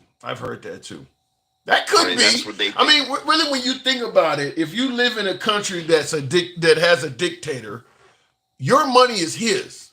If if Putin shows up to your house and demands everything you own, you have to give him everything you own. So Putin probably is worth more than that. Here's what Trump took He took a page out of Putin's playbook. Is he got all the oligarchs, all the other rich people to surround him. So my thing is that's what oligarchs are. They're just somebody who's the money people for the richest, for whoever's the most popular guy. So those guys, Putin can't have no lot of money. But he definitely, all those yachts and boats and stuff that all those other guys have, guess who they belong to? They belong to him. Yeah. They just won't say it's his. I'm telling you right now, watch this right here. China is playing Trump like a $2 filler. I mean, China has the upper hand. I'm telling you that China does not need the United States. The United States needs China. I believe that in the tariff war, I partially agree. I do believe China is in a better position than us, but I disagree that they don't need us. I do think that they need us as well. I just think that they have the ability to hurt us more than we do them. For the simple fact is, China is run by a dictator, and Trump is still running a republic. He's still dealing with a democracy, so that. China's not running. I mean, China's guy's not a dictator. He's not a dictator. Xi Jinping is not a dictator. They're electing him every year. No, he's not a dictator. He's not the final say when it comes to that country. They run more of. They're not a communist country like people think. They're more of a socialist country. He's elected just like they have elections. They have elections in Russia as well, but they're not fair. Well, I'm not gonna say China is just not. I mean, China doesn't worship. China doesn't work. Qing. How long has he been there now? About 8 years? I don't know how long he's been in there, but you're the first person I've ever heard to suggest that China is not ran by a dictatorship. I've never heard of that. By a dictatorship. They definitely are. They're not. They are socialists. They're not communists. They're just a socialist country. So they have like one guy that's kind of like. No, they have Congress. They have all that other stuff. He's not the final say on a lot of things. He really is not. It's all those old Chinese guys that you see surrounding him that's actually running things. He's just a well-educated mouthpiece. You're the first person I've ever heard of this. I look at people like see, I've been to China. China's pretty. They're way more modern than we are. I'm gonna tell you that right now. That country is way more. Yeah, but do the people have as much of a say over how their government is ran as we do? I think they do. Look up their history. Look at their workers. Everybody thinks that China has slave labor. There's no such thing as slave labor in China. You can't work below the age of 16, and you can't work more than 40. Even all employees, there's no such thing as working more than 40 hours a week. You can't work more than 40. And I see the comments. So Jessica says you've been to China as an American. You ain't never been there as a China. You're speaking of China. That's the only thing I can't. That's the only thing I can go there as is American. Right. You're speaking of China though in a far more positive way than I've ever heard. Now I get there's a lot of propaganda on other countries. Like we make Africa sound like everybody is laying around with bloated bellies and flies on them, and that's not true. Absolutely. But I've never heard anyone suggest that China is as free as you're making it sound, like they're voting in their own leaders and stuff, and they have a say-so over how their government is ran. I've never heard that from anybody. I'm telling you right now, I think their election is coming up next year, and there's a good chance that Xi Jinping might not be their prime minister. So let me ask you this: I think you kind of answered it. So you believe that if the Chinese had an issue with their leader, they have more sway over him than if we had an issue with our leader, than we have over our leaders? Yeah, because there's nothing we can do about our leader other than if he commits a crime, and then we can impeach him. And even impeaching him doesn't get him removed. We kind of figured that out last term, didn't we, with Trump? When we impeached him twice and he didn't go anywhere.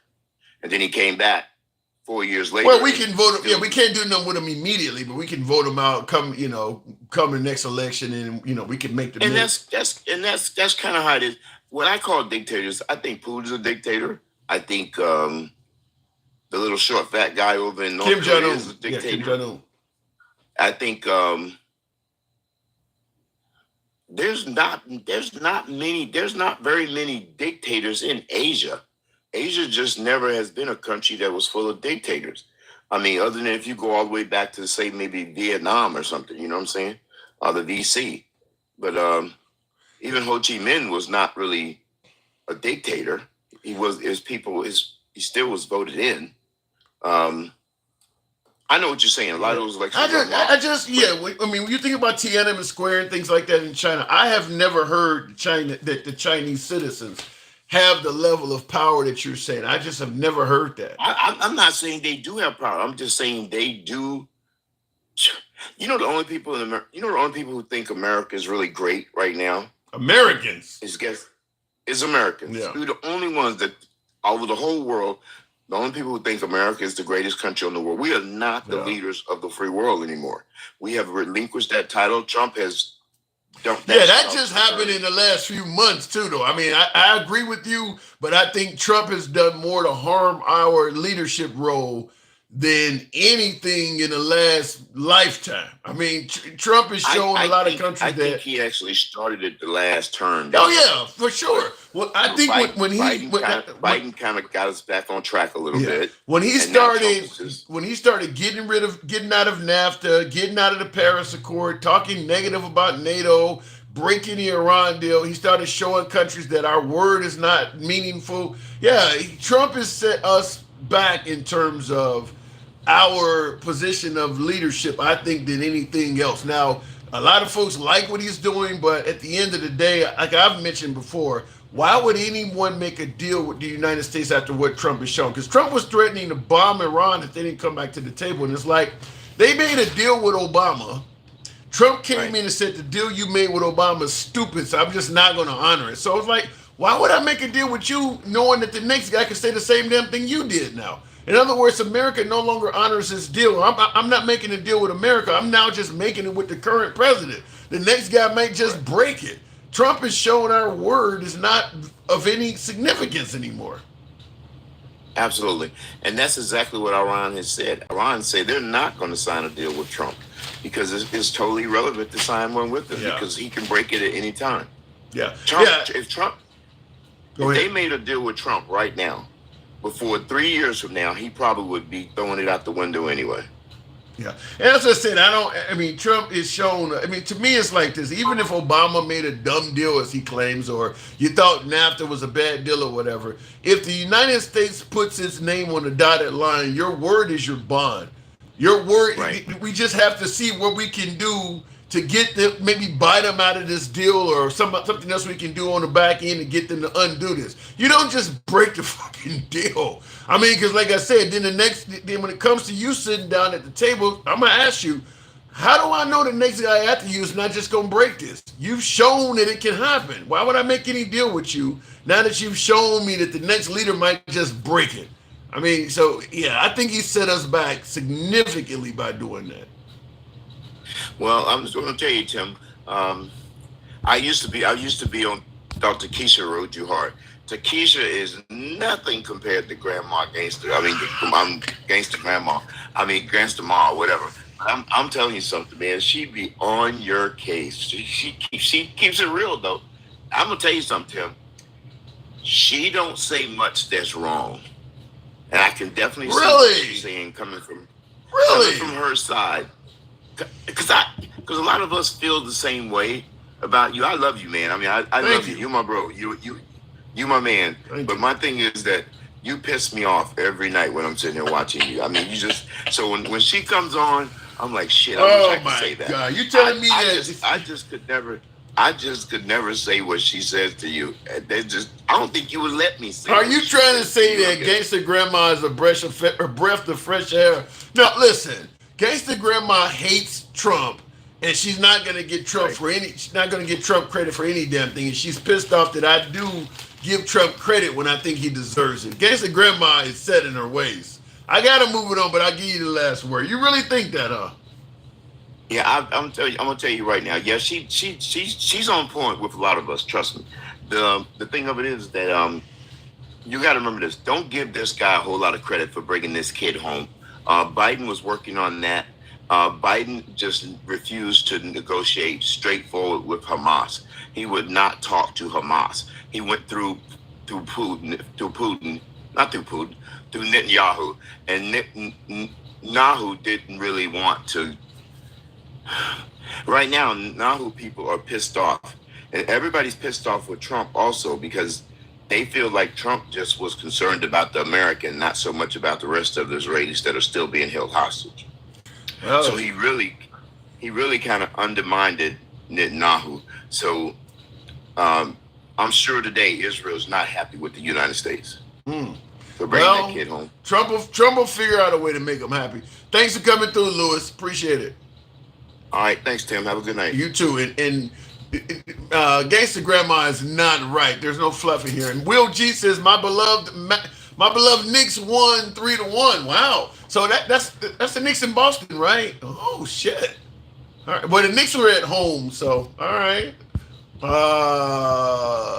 Jim Crow America MAGA says that says Momex. I think I'm reading. I can't see that without my spectacles.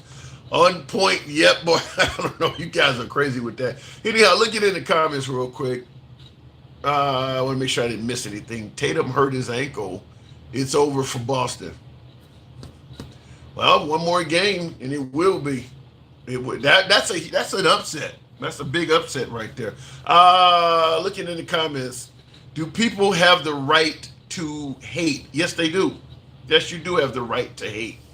It's probably best if you don't make that known. It could affect your life. I mean, just like you have the right to free speech, but it comes with consequences. If you want to go around saying hateful rhetoric to folks and things like that, you have a right to do it, but it could come with consequences. Everything from getting fired to having people wanting to attack you and shit like that. I was on the highway the other day, rural America. I'm out in the Midwest, not in Chicago at this point, rural America. And I'm on a highway, rural highway, 2-lane highway, and in the middle, the grassy part, pickup truck, big ass, flag posts. One was an American flag, the other one was a Confederate flag. I'm up north. I'm not in the Confederate side. People up north waving around the Confederate, big ass flag in the middle of the highway. I don't talk about a lot of this shit, but another issue too recently, I was out for a walk. I normally take a 2-3 mile walk after my day job just to prevent the fat from building up. And I've been taking this walk for a while. Anyway, I'm taking a walk and I'm updating my social media page, something I was putting on TikTok or Instagram or one of my streams. Looking down at my phone, I had sat down on one of the local benches or whatever, you know, so I'm looking at my phone or whatever, and I hear somebody yelling something at me. I didn't know what the hell they were yelling.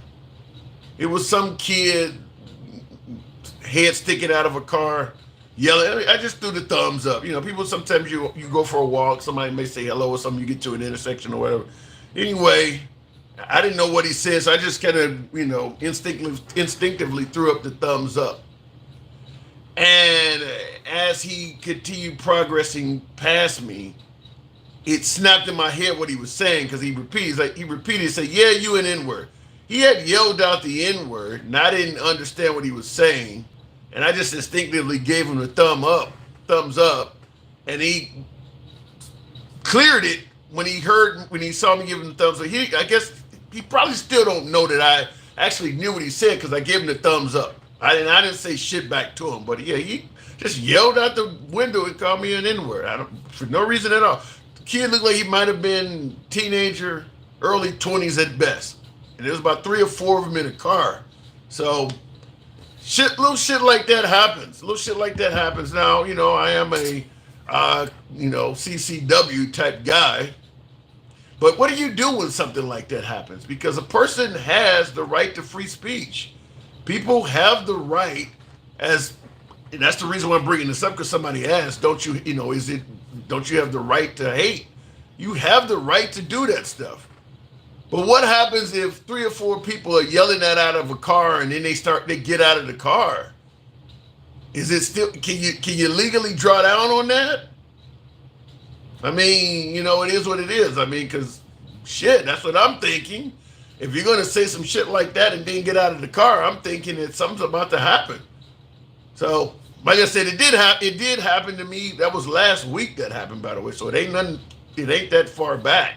Both of those incidents I just stated, the highway incident and this guy yelling that, both of those things just happened within the last probably 10 days or so. So, looking in the comments though, I was out seeing Hamas flags and Mexican flags flying in America. That's crazy. We haven't been flying Mexican flags in America for the longest.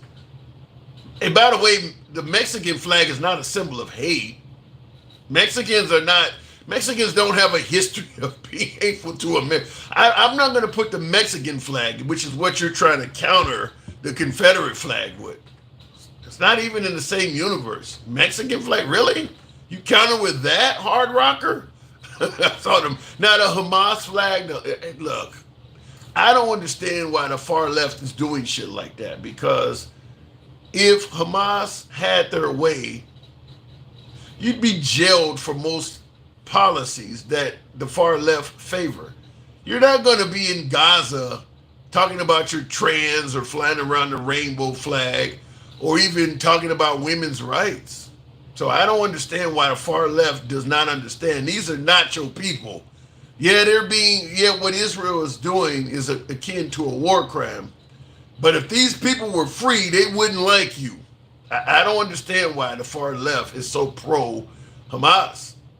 Because Hamas is not very pro-left at all. In fact, Hamas in most Middle Eastern countries are essentially far right. They are far right in their policies. They believe in a strong religious base. They're not big fans of minority communities. I mean, it's far right type shit. It's nationalist properties. I mean, it's all far right stuff. I don't know why the progressives have taken up them as a cause. This is a far right outfit. So that part I don't understand. Try that in Israel. They don't like LGBTQ. Nobody really likes the T. The L, the G, and the B, lesbian, gay, and bisexual. Most civilized countries are now accepting, if not friendly, to the L, the G, and the B. It's the transgender community that receives all the hatred, particularly if you are a transgender female, meaning that you were born a male. That's particularly who are going to get the harshest treatment. If you're a girl and you want to go around dressed as a guy, you're not going to face even half of the wrath of the adverse. Same thing in the gay community as well. If you're a gay male, it's much harder than you being a gay female. Gays get treated way worse than lesbians do. So if you're a guy and you get involved in that community, you're going to receive a lot more hate than it would if you were a girl. USA cannot protest without being detained anymore.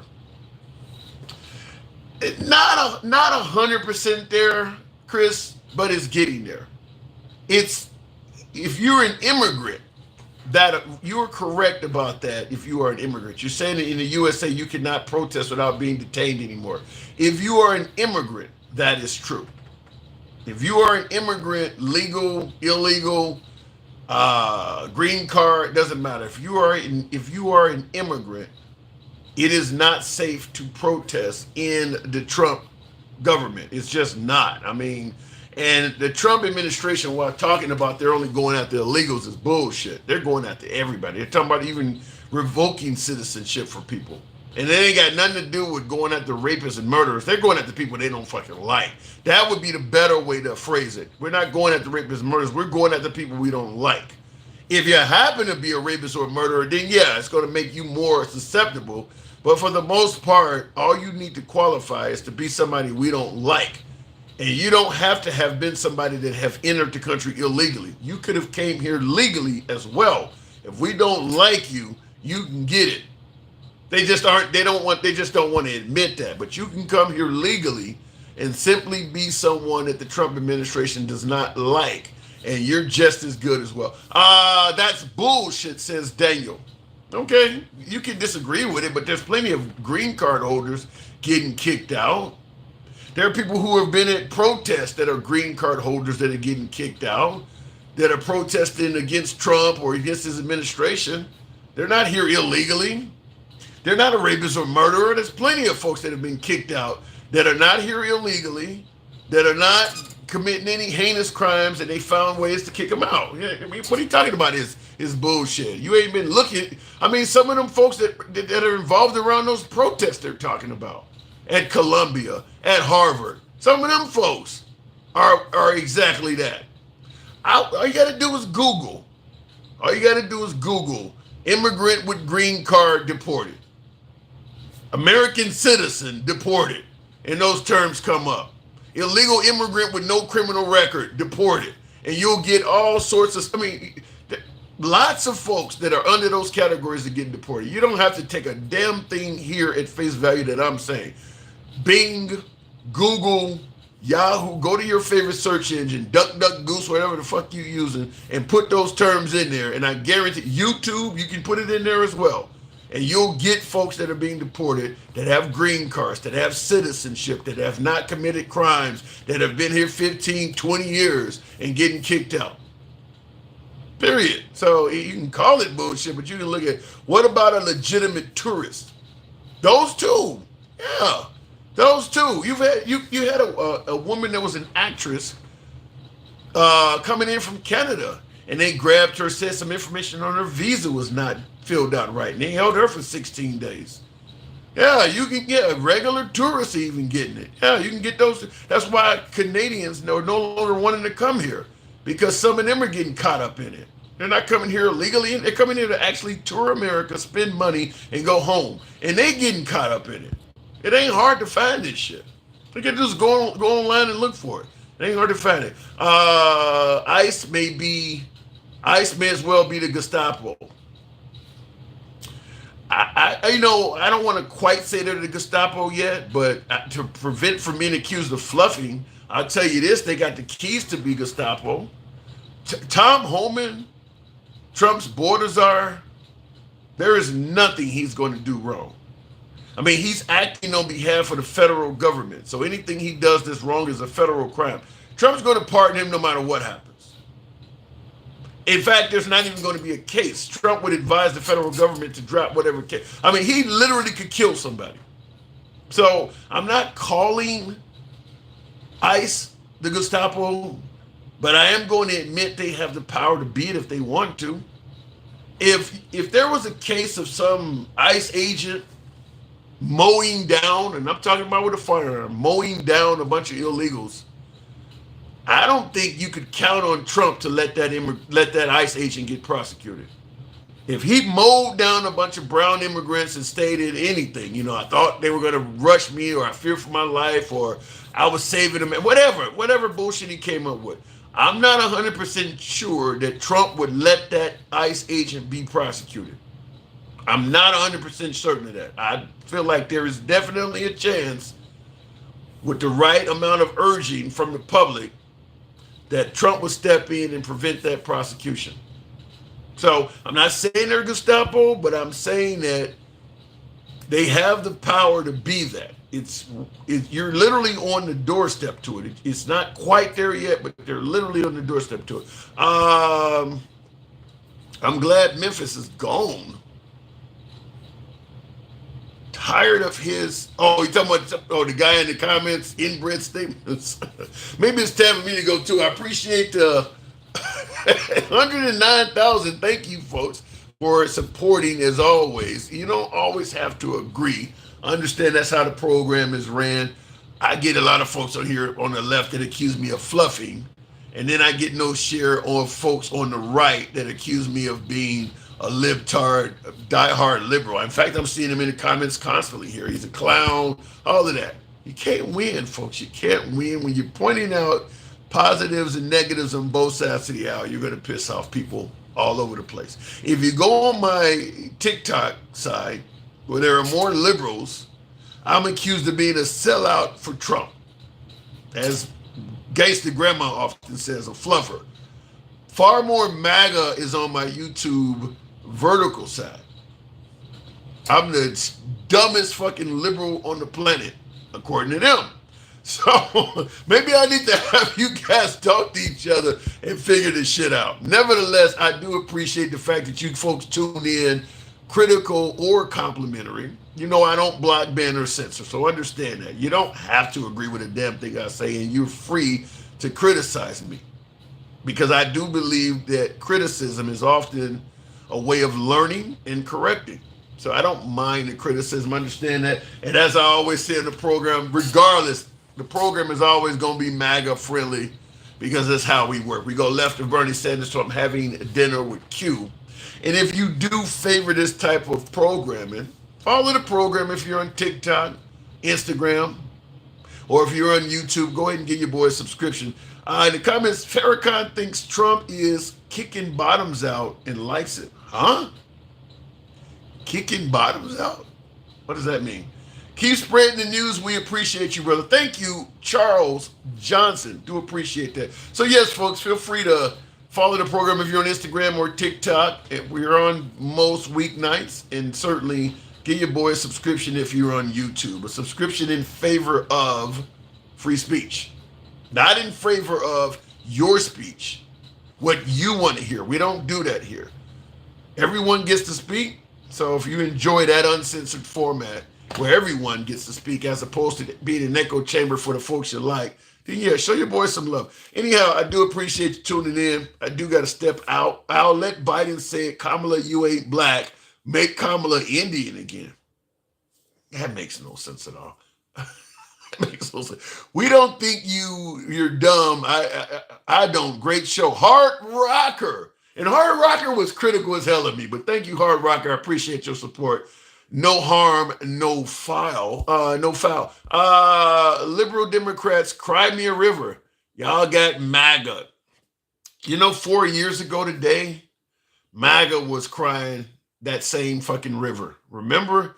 Well, in August, they're going to put Trump back in via the military, and they're going to make him the 17th president of the corporation or whatever the hell it was. Now, all of a sudden, MAGA's on top, and boo-hoo, the liberals are crying. You're doing the same shit 4 years ago. 4 years ago. 4 years ago, it was appearing as if Trump was going to be impeached and possibly jailed, and you didn't have strong leadership in your party as well. So now all of a sudden the Democrats lost, and they don't have a strong leader right now. Some 5 months from the election, and well, the liberals are in disarray. You were in the same position 4 years ago. Shit turns around. The Republicans were in the same disarray position 4 years ago, and now look, they're stronger than ever.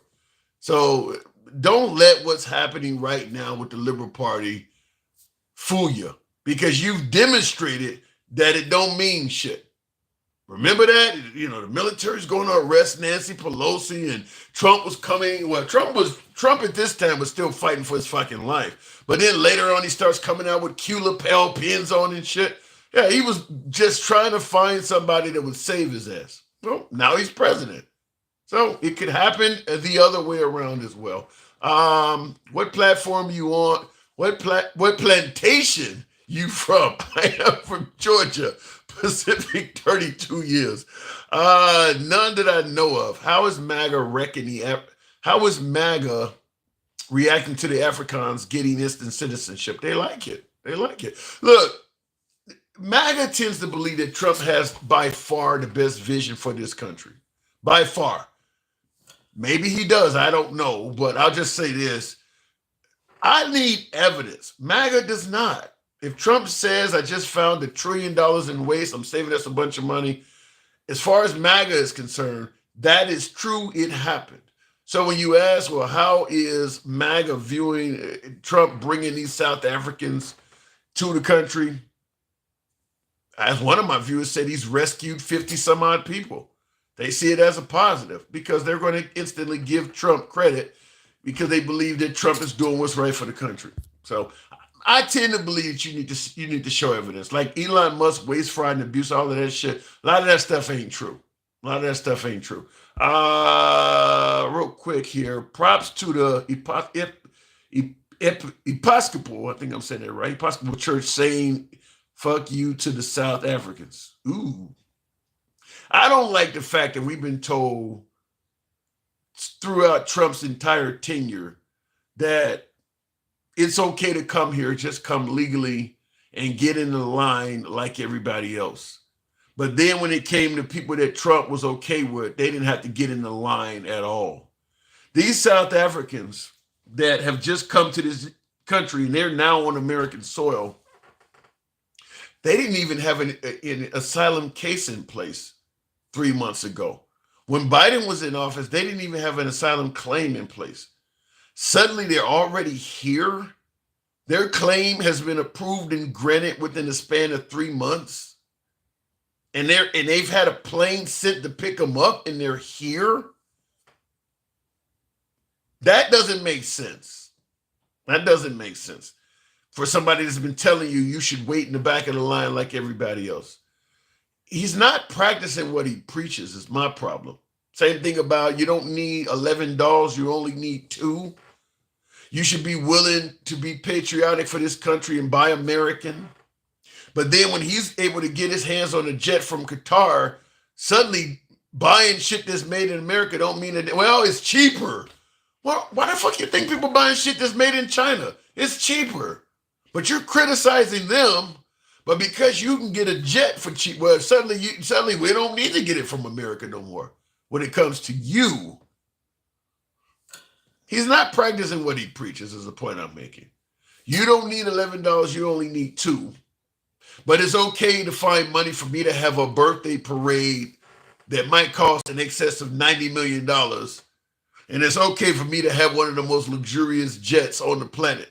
But you, my little 11-year-old, which is the example he uses, you don't need but $2. You don't need 200 pencils. You only need, it just sounds backwards as hell. You live in a life of excess and you telling your citizens, well, you don't need all of that shit. It just sounds backwards as hell to me. Sounds like you might want to speak some real time. I don't get what you're saying there. You making another point too. Yeah, I'm just simply saying, you can't tell your subjects that they need to make sacrifices while you're living a life of excess and trying to explain that. If she only needs $2 and she don't need 11, you don't need this fucking jet right away. The current Air Force One, the one that looks like the one I'm holding, would easily continue ushering Trump around for the remainder of his term. This aircraft would be fine for the next 3 years. If she don't need $11, you don't need a new aircraft right away. It just looks like a version of let them eat cake. And I see somebody typed that in the comments exactly what I said. Yeah, that's exactly what it sounds like. Your comment literally popped up while I was saying, yeah, it sounds like a version of Let Them Eat Cake. Anyhow, you guys know what I got to do. I got a day job like the rest of you fuckers. I appreciate you tuning in. Thank you. Follow the program. Show your boy some love in regards to subscribing to the channel if you're on YouTube. We don't have to agree. We should all allow each other to speak from an uncensored format. We'll certainly do that as long as this channel exists. And I appreciate you all tuning in. I got to go. You guys have a good night. Thank you. And real quick.